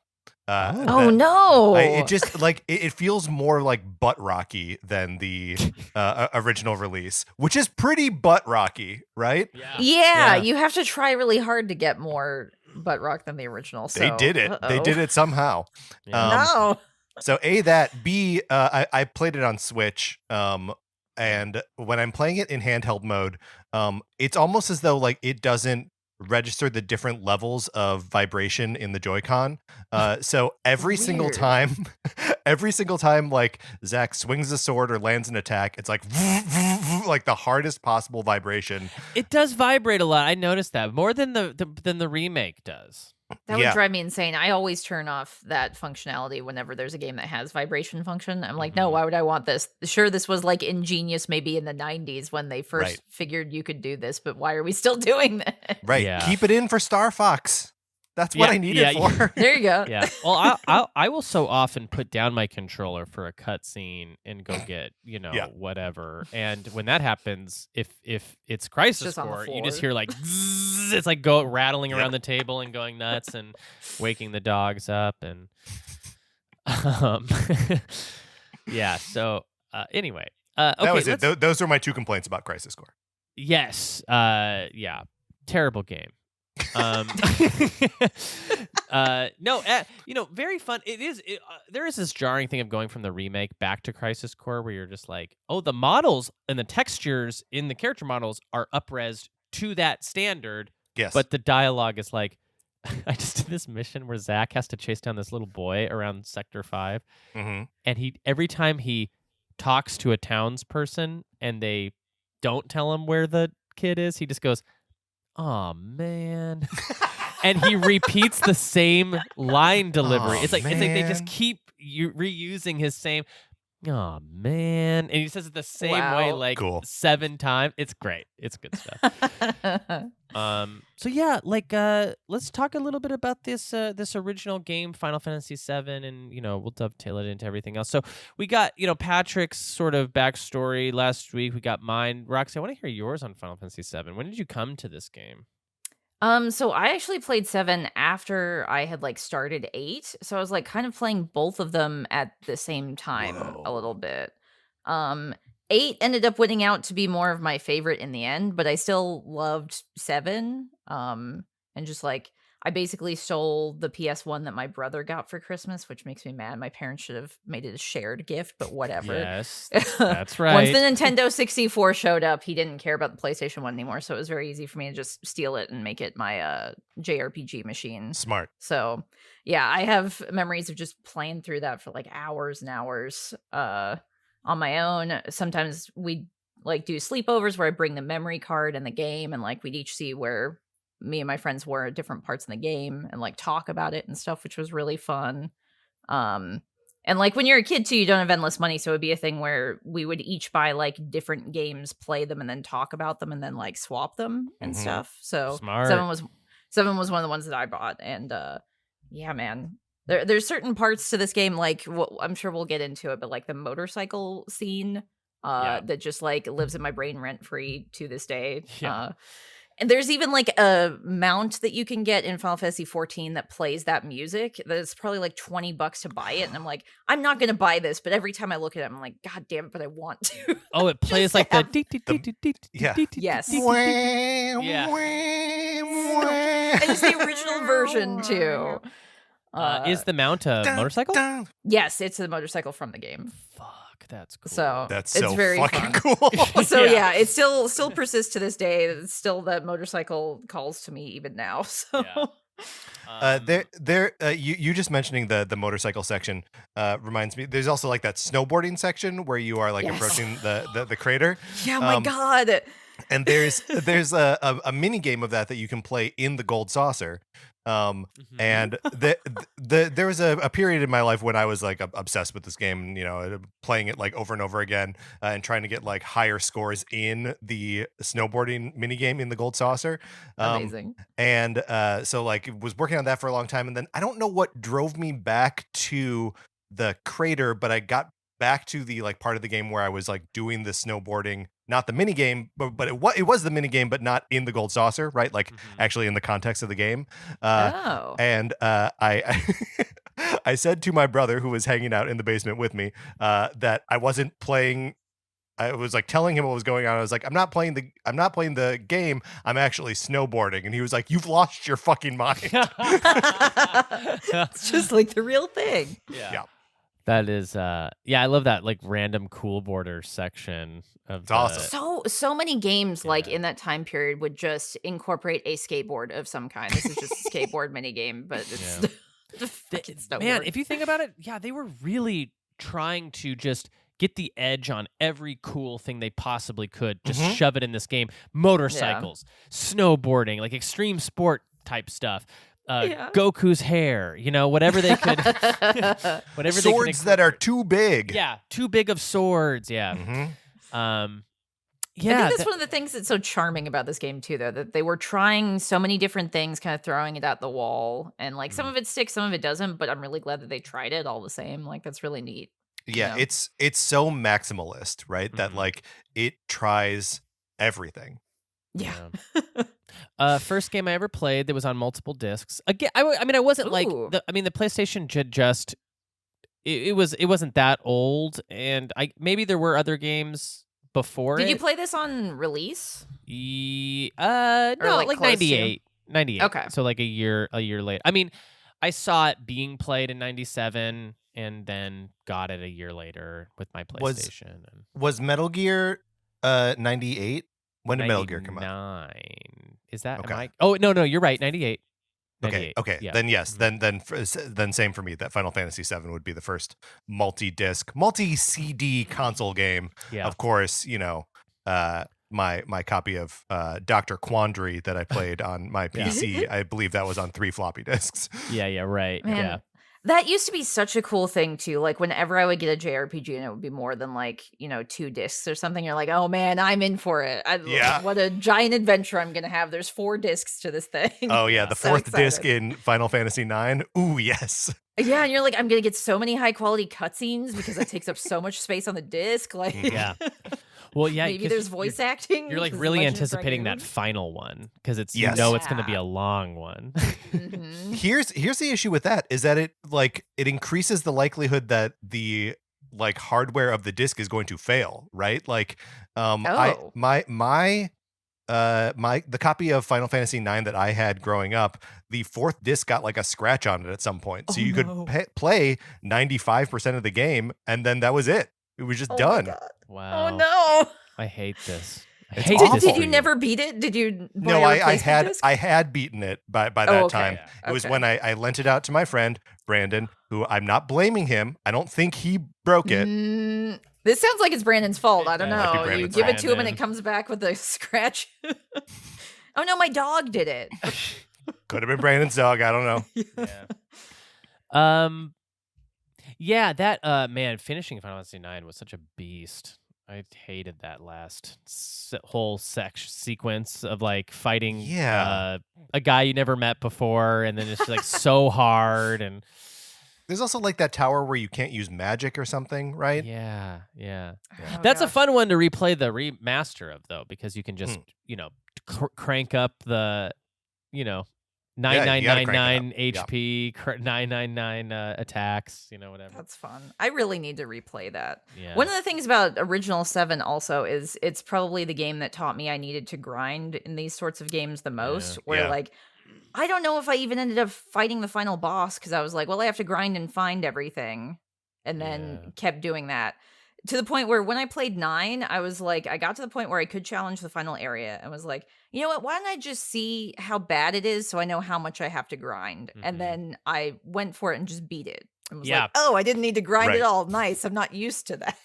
Yeah, I feel like at the end of 7, Sephiroth isn't like you could maybe almost accidentally grind enough to get through him. Really? But there's Okay. just so much other stuff if you want to if you want to see Yeah, it like all the weapons and That everything, is and my there's like fucking- a submarine or something that I Yeah. vaguely remember that I couldn't do or tried or something. Like, Yeah, this the, game has so much. Yeah. The crashed, it's a crashed plane, I think, that you can access via that submarine. Okay. And the enemies in there are all like super tough. That's where you yeah, get the Hades summon. I think we talked about this Yeah. in the last segment too. It's called like the Ah. Galensky or something. Yeah, The it's something plane. like that. yeah. Yeah. Or like Galunka or something like that. Galunka. Yeah, there's a spot in the game I'll remember forever. It is the area. Do you remember in disc 2 when that town gets just fucking demolished and then you fall into the live stream from that town? You know that island that takes place on? That's where the Yes. highest level monsters I think in the game are to grind. So I just remember running around that forest on that island over and over and over Yep. and over. Yeah, that island is a good place for grinding, and there's also a spot in the crater that it looks like the inside of a body, like it's got very like pink, like kind of bulbous shapes, Ooh, okay. where some of the enemies are just like little bouncing balls, and they give you a lot of AP. So that's the best place to farm to grow your Ah. materia. Yeah. Okay.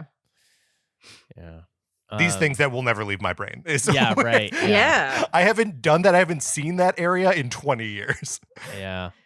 One thing that I was really enjoying talking about in the last segment that I want to pose to you guys as a question is favorite sequences of the game that you're most excited to play through. For Roxy, this would be a question for either the remake or Rebirth. Yeah. So I since guess you I don't haven't know if played I Remake. I don't know if I said this on the podcast when we were recording or not, but yeah, I haven't played the chapter 1, part 1. Yeah. I think because I was kind of like, I want to wait to see if they can actually finish it before I get invested in this, because I know Nomura's track record when it comes to making video games happen. So I was like a little wary, but I've been like seeing everybody else get so hyped up about it and jazzed about it that like I should just play it. Why am I waiting? Part 2 is coming out soon, so I mean, Yeah. at least we'll get like half of the game if nothing else. Yeah. I mean, it's unclear how much Rebirth is going to cover, but we can Yeah. anticipate at least through disc 1. I think that is the assumption, is that we're going to get to the Temple of the Ancients, and whatever is going to happen there will happen there, whether it diverts from the original or not. We'll get that, and then to be continued from there. Yeah, it's probably going to set the direction for what we can expect to come, I guess. Such a huge thing that happens there if they choose to change it. That's like one of the most ballsy moves I think I'd ever also encountered in a game. Absolutely. As a child. Like, it was like, what? They seriously did that. Okay. You mean the death? Is that what we're referring to? Yeah, like just taking out one of your party members, like unexpectedly. Yeah. But I just I want to compare that to when they do that in previous Final Fantasy games, because like it happens in Final Fantasy II a bunch, right? That like your characters your characters die or they get turned to stone 4 or whatever. Also. Like that's Yeah. what I 4 played recently. 4 is what Patrick is talking about. did I say 2? Okay. Yeah. I'm sorry. Yes. Yeah. The ordering is why Yeah, did they yeah. do this to But us? you Yeah. mean like Palamon like turning to stone? Yeah, and Tella meteoring himself to death. All that stuff, but you have so many more characters in that, right? Yes. Like Final Fantasy VII It's designed around that. is so few characters, and like you love them all, but you especially love Aerith. And then it just like it's a genuinely like brutal moment where you're like, oh no, that's what I was building. How I play this game, like around her presence, and she's not there anymore. You can literally accidentally leave materia equipped on her and lose it. I Yes, forgot about that. Yeah. I like that design. I like that too. Yeah, Yeah. it's horrifying, but I love it. Yeah, it sucks if you don't know it's coming, but Right. Yeah. But that makes it better. It makes the loss real. Yeah. The idea of loss too and grief in this game, again, in a previous segment, somebody brought up, and I do think that's an interesting thing to talk about too, is just like the idea that like when Aerith dies, it's not just this big twist that's cheap. It's like, nope, and now you're going to deal with that for the rest of the Right. game. It's going to get brought up at every turn, at every story beat, they are going to reminisce about what it was like to hang out with her, what it's like to not have her around anymore. Cloud's never the same. It is truly about like processing grief and loss, and which makes the ending of that game even so much better when it's just it's ultimately all loss. Yeah. I think lose also the because yeah. because of like what her background is and her knowledge and stuff, like things she knows lore wise, or like how that could tie into everything going on. That's also lost. So like all of the mysteries and secrets that she knows like die with her, and you, the player, don't get to know that. Neither do the characters until you find out stuff later. Oh, Right. I love it. It's so good. Yeah, it's really great. It's such a ballsy move too, because I think like in 4/2, like all those characters come back. They're not they all stone anymore. All this stuff. So it's just like, oh man, that sucks. Oh wait, no, they're all fine again. But the fact that doesn't happen with Eris, and like she is kind of your designated healer, just implied to be. None of the other characters fill that spot. So yeah, I don't know. Yeah. It's Cloud I'm keeps impressed that they tried side-eyeing it. Barrett. He's like, come on, man, just heal me. Come on, man. I got a gun for Barrett's her like, arm. I'm not the healer. I can't. What are you I talking can't do that. he can shoot health bullets at you. Yeah. Oh man. Yeah. So some of your guys' favorite sequences that you're excited to play, like fully realized and rendered in this new world. Patrick, let's start with you. Like, what's a sequence that you're excited to? Well, so I don't imagine that there'll be much to play in it, but I don't know. The original game does a good job of making you play in like flashbacks. But I'm very excited to see how they render the Rocket Town like flashback sequence. Yeah. With like Sid's origin story and that woman that he's terrible to. I forget her name. Oh yeah, he just is a monster to and she like sacrifices the assistant, right? Yeah, that's right. Yeah. Okay.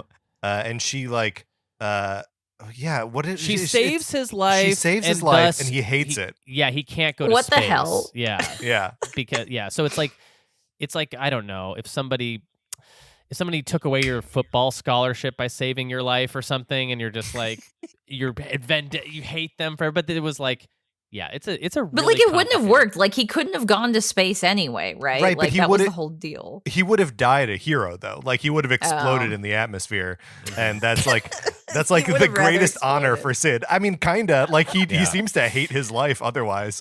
And I love that then like the sort of like rocket that doesn't actually take off, that just like falls over and is like propped up by like the scaffolding. That's just like a monument to his failure forever. Yeah. I want to see that in the new game. That is going to be exciting. Sid was always an interesting character to me, and I think maybe just like I feel like all the characters who weren't the party you leave Midgar with were all slightly, I don't want to say underdeveloped, but like you wanted more from each. Like I wanted Totally. more Yeah. Vincent, I wanted more Sid, I wanted more Yuffie, Kate Sith, I don't know. But I like. I mean, hey, if they can rehab Kate Sith and like make that a character, I'll be interested to see him try.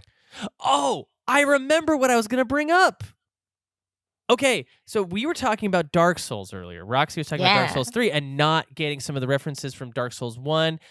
I was playing back through the remake, and I was Yes. wondering, what are people thinking when they're playing this game and they don't have any frame of reference for it? At one point, Kate Sith just does show up in a cutscene and Yes. Wait, grieve- really? Yeah, he shows Yeah. up early in remake just to grieve the loss of the sector plate falling. He just goes like, Yes. "No." As Kate, but like knowing what Kate Sith is, that makes no sense. That's so weird. Why? Yeah. Well, Why? it actually does kind of make sense because it's Okay. Reeve, right? Isn't it Reeve? Yeah. Yeah. Just spying on stuff through the scout? yeah. Okay. Okay. Yeah. I guess because like he's like a double agent, so he is like actually a good guy, right? But he has to play ball with the bad guys from time to time, like that one part where he like gives them some materia or something. I think Ultimately, he's good. It's been a while. Yeah. I think that is it, right? He's like a double agent and a he good guy, isn't- or is he? yeah. Does he have like a change of heart after the journey you're on with him. I think it's didn't plan to be unclear. a good guy. I think Okay, gotcha. He's connected to this guy Reeve, who works high Right. up in the government. But Reeve Yeah. is a turncoat. Like Reeve is more on your side than he is Right. on Yeah. Shinra's Right. side. Yeah. But it's Okay. like he's not aligned with Avalanche at the beginning. He's just like anti Shinra, right? Yeah. Yeah. And there is a Kate Sith death that does happen in the original game. And then Kate Sith Okay. comes back with Oh, a right. southern accent, I think. What? Oh I my think god, that's I didn't think that if remember this. he's like, "Howdy y'all, I'm the new Kate Sith." I think that's how it works in the What? game.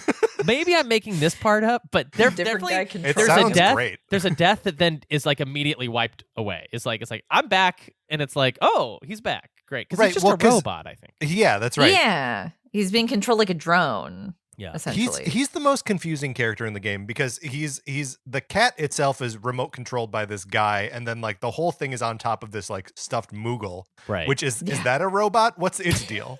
Yeah, it's like two robots stacked on top of each other for some reason. I Yeah. don't know why. I remember as a kid just being like, "Oh, cute thing, cute cat with Yeah. a little crown. I like this thing. I don't understand what's happening with the greater context."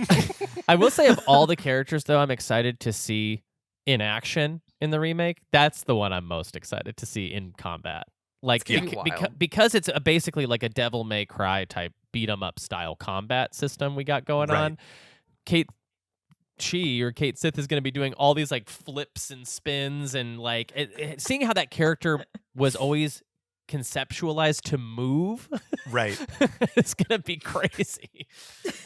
It was already crazy seeing Red 13 in the game, like doing like Right. dog stuff, and you're like, oh yeah, for him to flip a switch, he has to jump his whole dog body on top of it and like use his. I mean, weight.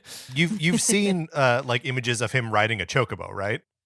No. I have not. This exists. What? Look up Red 13 riding a chocobo. He's like sitting upright on it. Oh, beautiful. I've actually stayed a little bit away from some of the marketing materials and Yeah. promotions and trailers, and I haven't played that demo yet. I haven't played the demo yet either. Like I Roxy, you seeing Roxy is that? saying it. We're Looking at seeing. this. Yeah. Oh my god, why did they? He's grabbing the reins with his little dog paws. It's great. Well, he's sitting on this like a human. You couldn't have thought of any other way to do this. I Okay. love it. That's good stuff. That is good stuff. Amazing. Oh my god, this looks so goofy. Okay. And imagining how Kate Sith would work on this either is also insane. Like Right. what? Right. I'm picturing the way Amazing. I would design it is that the cat part rides on the chocobo, and then there's just like ropes tied to the Moogle part that's just being dragged along. Yeah. Like it's like That's perfect. just like dragging through the rocks and stuff.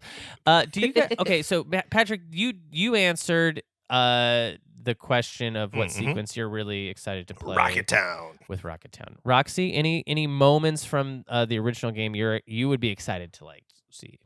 Well, I think this is in part one. In fact, I'm like, Yeah. I know it is in part one, the motorcycle part. Yeah, so right. I think there's even like an added character. I remember seeing like character designs and they made figures of some dude who I've never seen before. Johnny. I think Yeah. he Well, has a Roche. motorcycle. Oh, Roche. Roche. Yeah. Yeah. So I guess they're going to flesh that out to the point that there's a new character who is your adversary on the road, possibly. So Well, there are 2 motorcycle sequences in Remake. what? Okay. Yeah. I don't know if I like that. Maybe because it might make it not as special, but I don't know. I'll have to play it to find out. Definitely Roche is a character that makes me want to die. Yeah. Yeah, his I'm design not a alone and his fan. expression, I was just like, Yeah. he looks like somebody who is unlikable, basically. Yeah. so- Somebody pitched an arc for Roche though in a previous segment that I thought was actually pretty good, and I'll repeat it here, which is like Okay. perhaps because Roche is like very annoying, sort of like puppy dog character in remake. They're Oh, pitching really? they're pitching that maybe over time we see like the Mako poisoning and deterioration happen to this character, like in real time, because he's Oh, a soldier, sure. so it's Yeah. like it's kind of a bound to happen type of thing. So he'll be one of those reunion guys, Yeah. like with a cloak Mhm. and man, these guys are sick. These guys is sick. What's the typo in these guys is sick? These guys is sick. Speaking of, it's got that final game's got to be called Reunion, right? I mean, it has to be remake, rebirth, reunion. If they're gonna do a third and Yeah. final, Yeah. Well, is it only going to be 3? I feel like there's going to Oh, be I more don't than know. 3, right?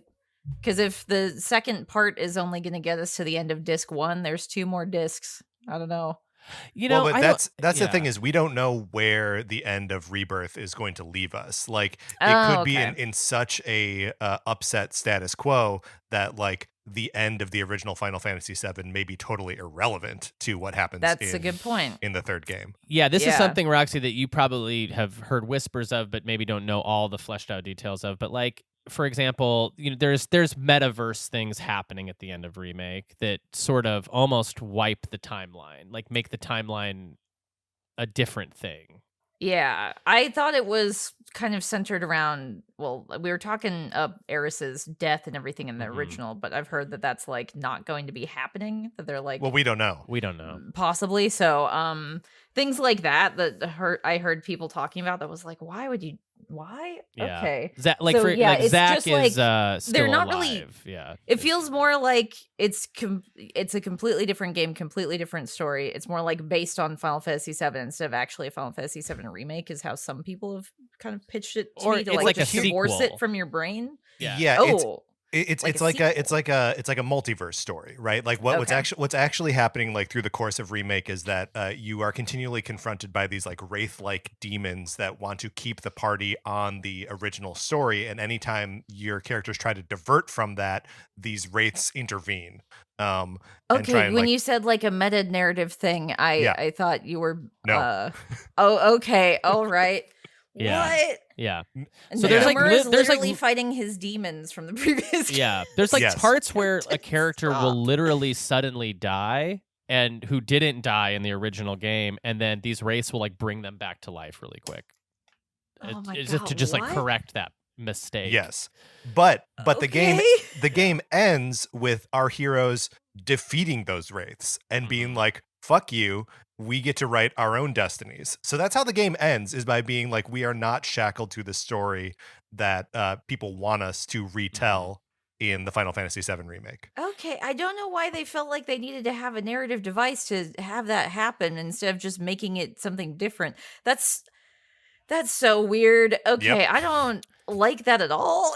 Just write it without those things and do whatever you want. Yeah. Okay. I will say this, it's like it's more it might be more interesting on its feet for you to play through and see it than maybe we're even describing it. That's if that true, makes yes. sense. maybe. Yeah, Like maybe like- the way like- they're doing the mystery could be interesting, but when you boil it down to what they're actually doing and Yeah, their purpose in right. it, that's like, I don't Yeah. really like that. I was definitely pretty hot on it the first time I played through the remake, and the second Okay. time around I'm like, I'm still very excited to see what happens, but like there were things going on in it that I was a little less like enthusiastic about, and little twists and turns.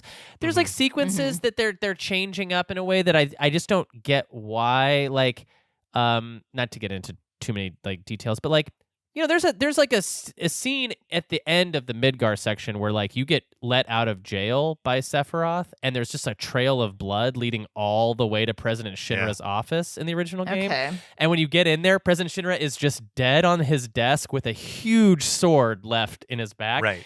It's a Yeah. striking scene that they just really change up in the remake and make it like much less of a iconic moment. I That's think. a shame because that's like spooky and mysterious. Yeah, and it's then, cool. Like it's already the main event has already happened, and you're just coming in the aftermath of it, which is so much more striking to be like, yeah, something bigger is going on here.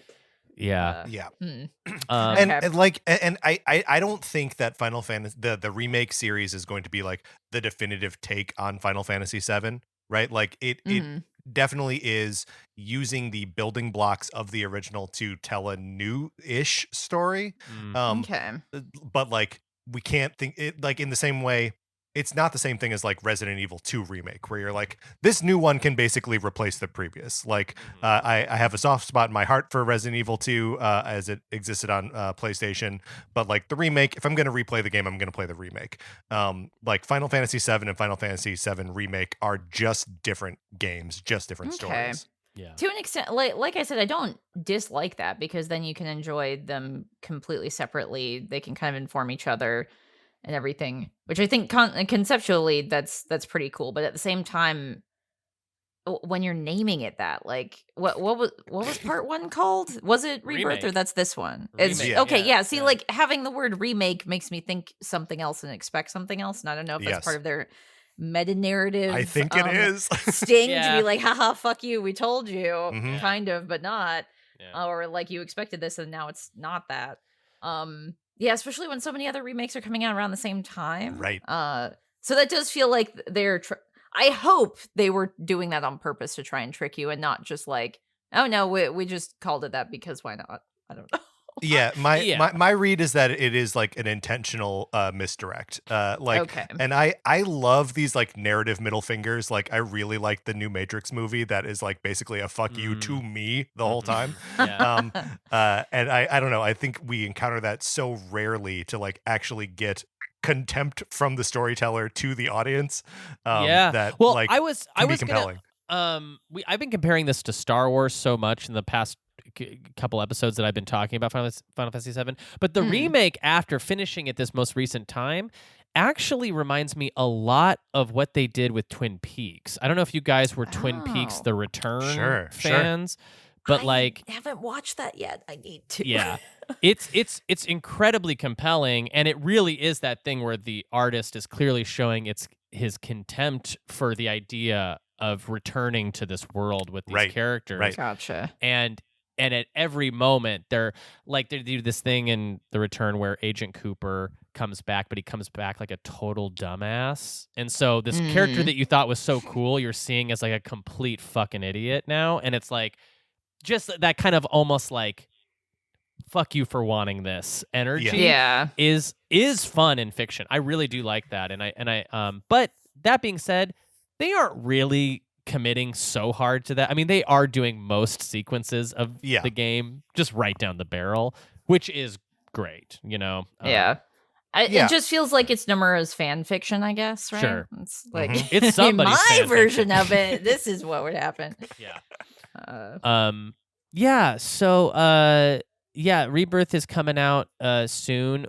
Is there any sections of the game that you're really hoping get like a nice upgrade? Like I really appreciated in the remake that they upgraded Wall Market to be an area that wasn't loathsome for me like it was in the original game, where it just was like a fetch quest in the original game that just took a long time. They make it a little bit more compelling. I mean, like, I was 14 when Final Fantasy VII originally came out, so I loved being just like a nasty little pervert in Wall Market in the original. So yeah, oh yeah, for sure.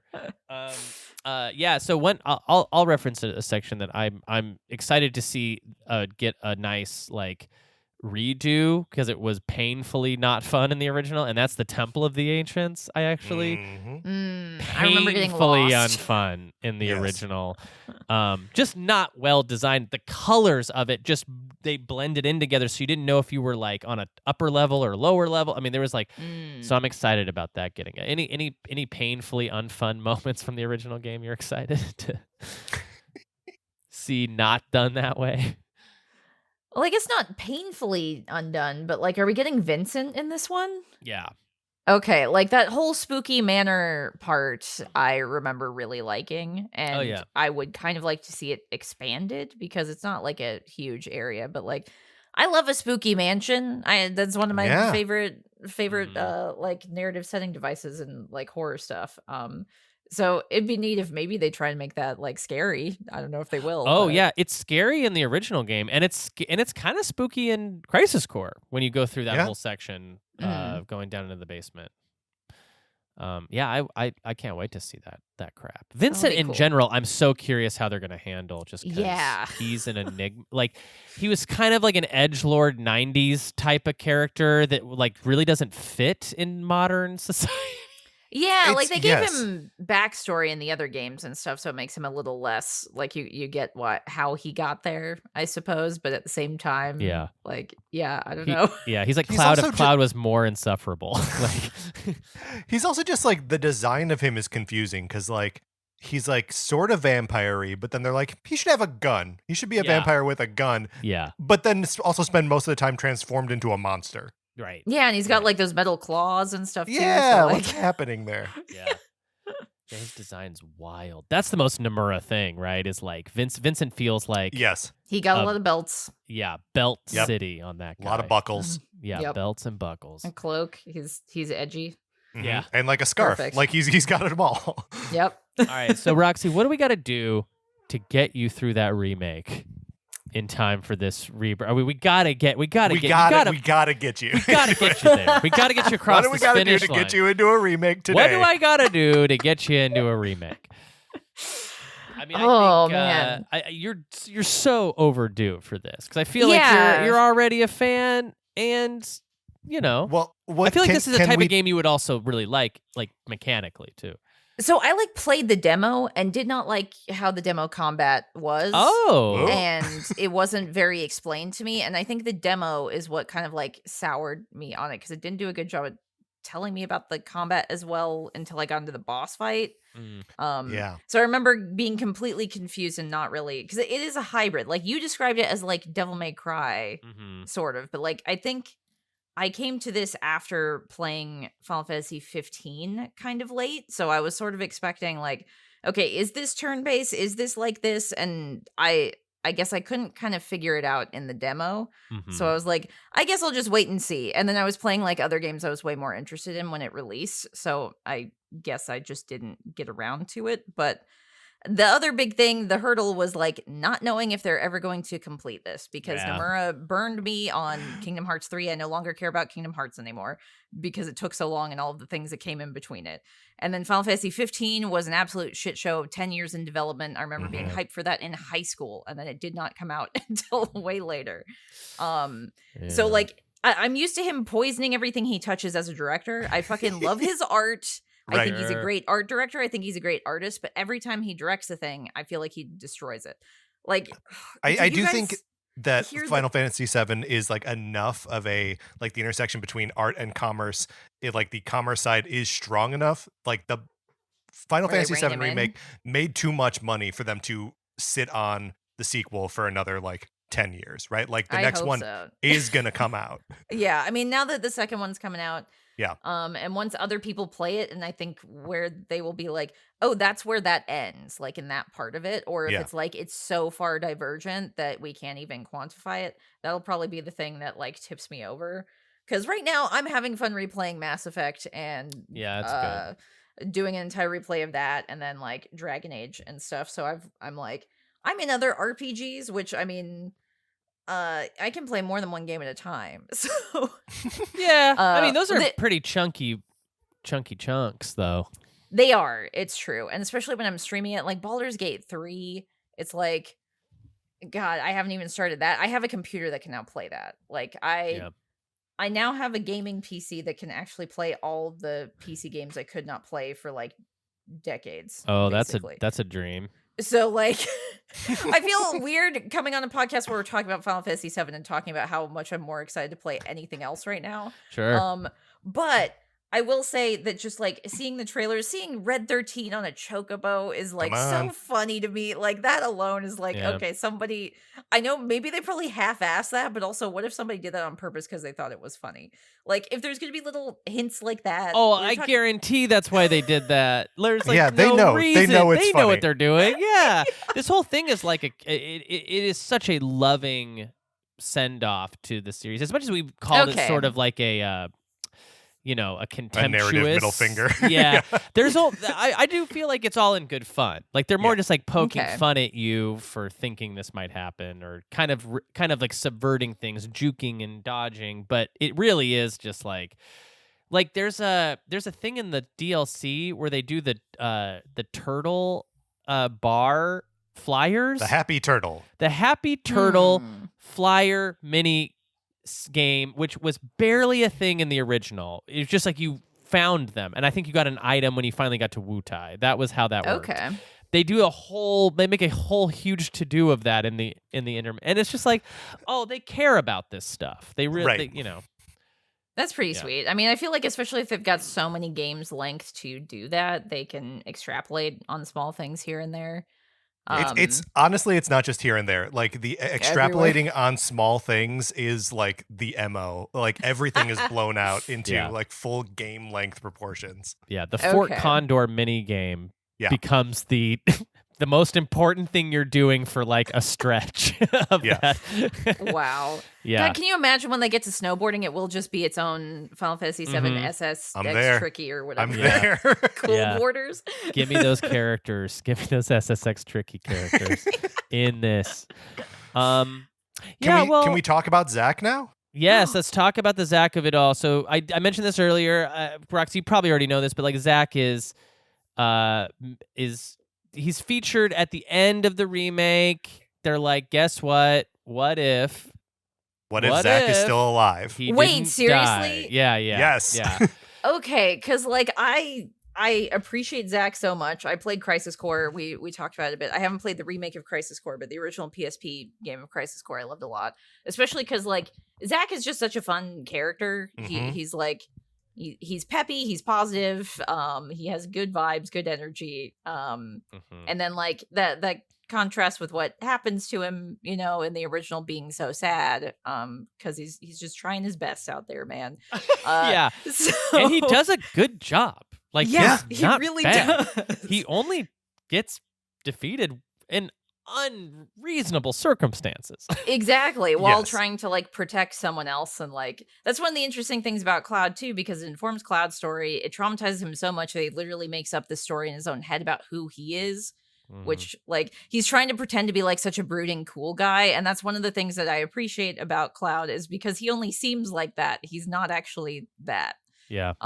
Right. Which is fun. And I feel like they're not going to be touched on that for a really long time, or maybe they won't even at all. I don't know. We'll see how they do it. Well, it's unclear at the end of remake whether Cloud knows that Zach is alive. Like, Okay, so is he alive for sure, or they're like question mark he could be, and then find out next time on Dragon Ball Z kind of deal. They do this thing where like they're playing with different they're playing with different timelines that are actually different universes. Like they have this little character who's like I think a dog in the game you're playing. It's like a little cartoon dog that like it's like a you see on posters that then like when he's like a symbol of the resistance that Yeah. like Avalanche will put these things on posters to be like, this is where it's safe to be like anti-Shinra or whatever. Oh, interesting. Okay, And when you so it's cross, like a cute little mascot. Yes. You Yeah. wouldn't think twice about it otherwise. Exactly. When you cross through a threshold though, that mascot changes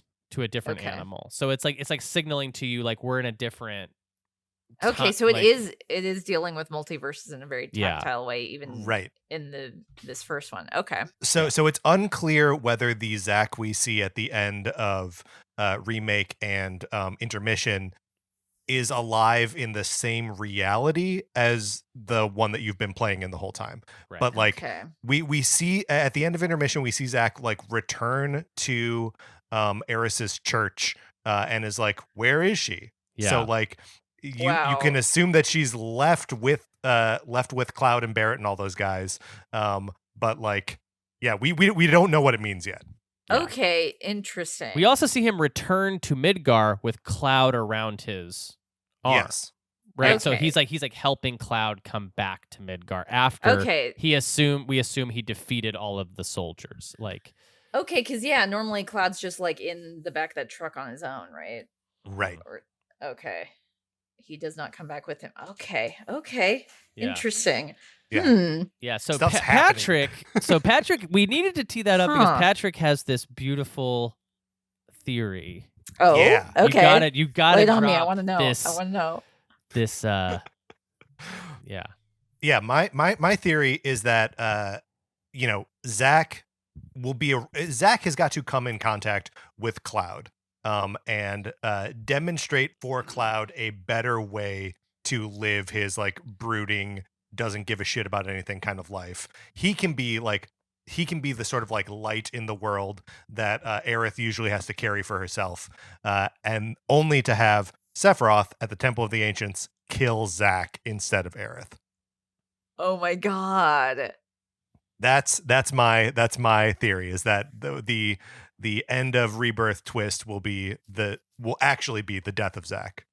Okay, I could see them doing that. Yeah, especially if they're doing a twist on it. Okay. And thus, like, saving Aerith is spared in this timeline. Yeah, And so he gets to actually Mhm. save her. But we 'Cause, like- still lose the like positive force on Cloud. Yeah, Yeah. which is gonna suck. And like, oh, man, I could see them doing that. But also, if like the response to having him come back, depending on how people receive that, I don't know. Yeah. They do another knows? multiverse thing where they're trying to save him again. Who knows? Yeah. Before we lose Zach for good, though, or maybe even later on, if he's brought back in a different game, I can almost guarantee you there's gonna be a Cloud Zach Sephiroth fight. They're almost like They gotta. has Yeah. to be like. Well, okay, I get the promotional emails from Square Enix, and like you get to play as Sephiroth in the part 2. Yeah. Well, Or, like they do the Nibelheim flashback at the beginning of part 2. So that's that period where you're playing as Cloud and Sephiroth. Yeah. okay. So I think that's it. But Where there he has might like be more. Lightning 3 Yeah. or whatever, like Yeah. right away, and you're like, oh, sick! He's so cool. He's so powerful. He's dealing 3,000 damage. Yeah. Yeah. But that is. I mean, yeah. speaking of the Square Enix promotional stuff, the cover of the game has all 3 of those characters on it. It has Cloud, Sephiroth, and Zack. Yeah. So What? like, Okay. they are interested in this trio. Yeah, for sure. And I think like just like them trying to get Crisis Core out the door. What was it last year or the year before? Like Yeah, Christmas of 22. of 22. Yeah, that whole that concept just felt of like a stopgap between Yeah. remake and rebirth. Like you want to play this because you'll want to know who Angeal is for blah blah blah. You know. Yeah, and- so I'm looking at this cover, and also like the background too kind of reminds me of the crater, but I'm not sure if Right. that's what it's supposed to be. Yeah, who knows? There's like a building in the distance that looks familiar too. Okay, yeah. And Zach he doesn't have his floppy bangs, so it is like Put future those Zach. bangs back. Bangs. Just This is slick Bangs them back. Gate. Yeah. Yeah. Man, and I gotta say, like, confirmed too, like Roxy, Zach, great character in Crisis Core. Like as I'm playing through, He's I so always much I always fun. remembered him well, but like as I'm playing back through, I'm just like, God, it's so nice to be somebody who his POV is not just like I'm a sourpuss. Like it's Yeah, like he gives a shit. He's excited Yeah. to be there. he's Trying to do his learning. best. He's learning. Like Mhm. reminds me of.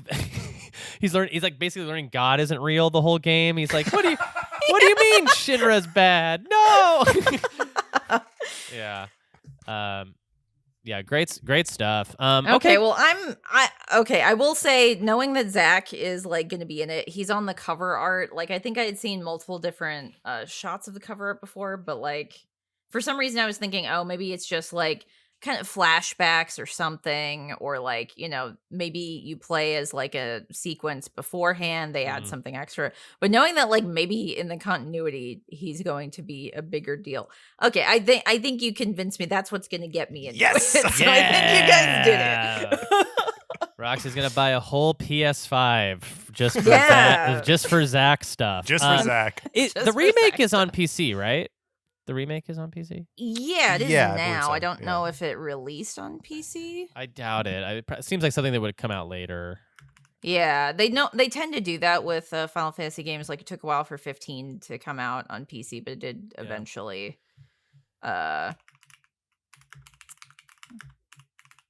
Okay, PC release. I'm gonna do it. Well, Oh, okay. It does come out on February 29th. Or wait, no. Ooh. No, wait, hang on. No, it's not launching on PC. Never mind. Sorry. Yeah. I got too excited. Just saw the date and got No. excited. Figures. So it's not simultaneous, but eventually. But hey, Yeah. I haven't played part 1. So Yeah, you go. so you that need to gives me catch up. some time.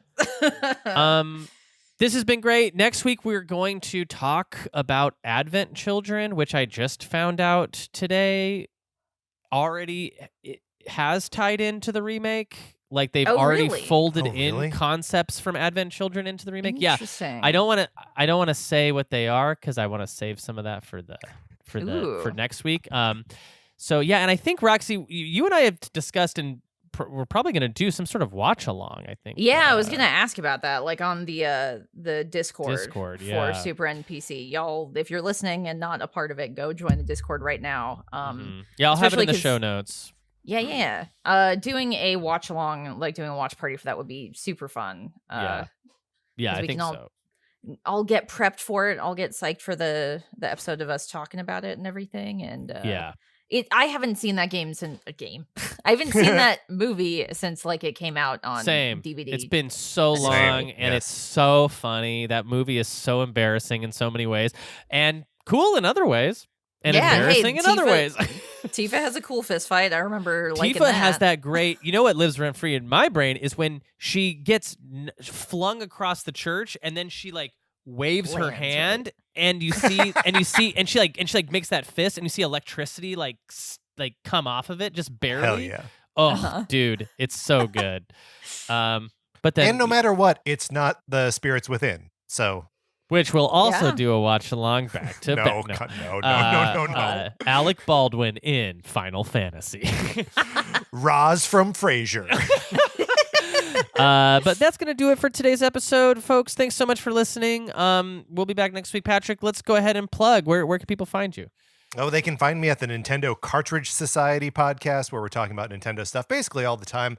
Or if this comes out on Monday, so on Wednesday, the first issue of my Teenage Mutant Ninja Turtles source book is released in comic book stores. So if you are interested in the IDW run of Teenage Mutant Ninja Turtles and my encyclopedia about them, check out issue 1 out in stores on Wednesday. Oh, hell yeah, that's amazing. No, thank you. Very sick stuff. Roxy Polk, where can people find you? I am on Blue Sky, Twitter, and Twitch as Red Mage Roxy. I'm streaming like whatever Games Club game we're doing, along with Dark Souls 3. I randomly had a stream with my brother last night. That was very fun. Yeah. Killed 2 giant dragons on a bridge, and after I got killed by them a million times. Super great. And also the Scary Basement podcast covering horror movies on this very network. Go have a listen. Season 3 is coming soon.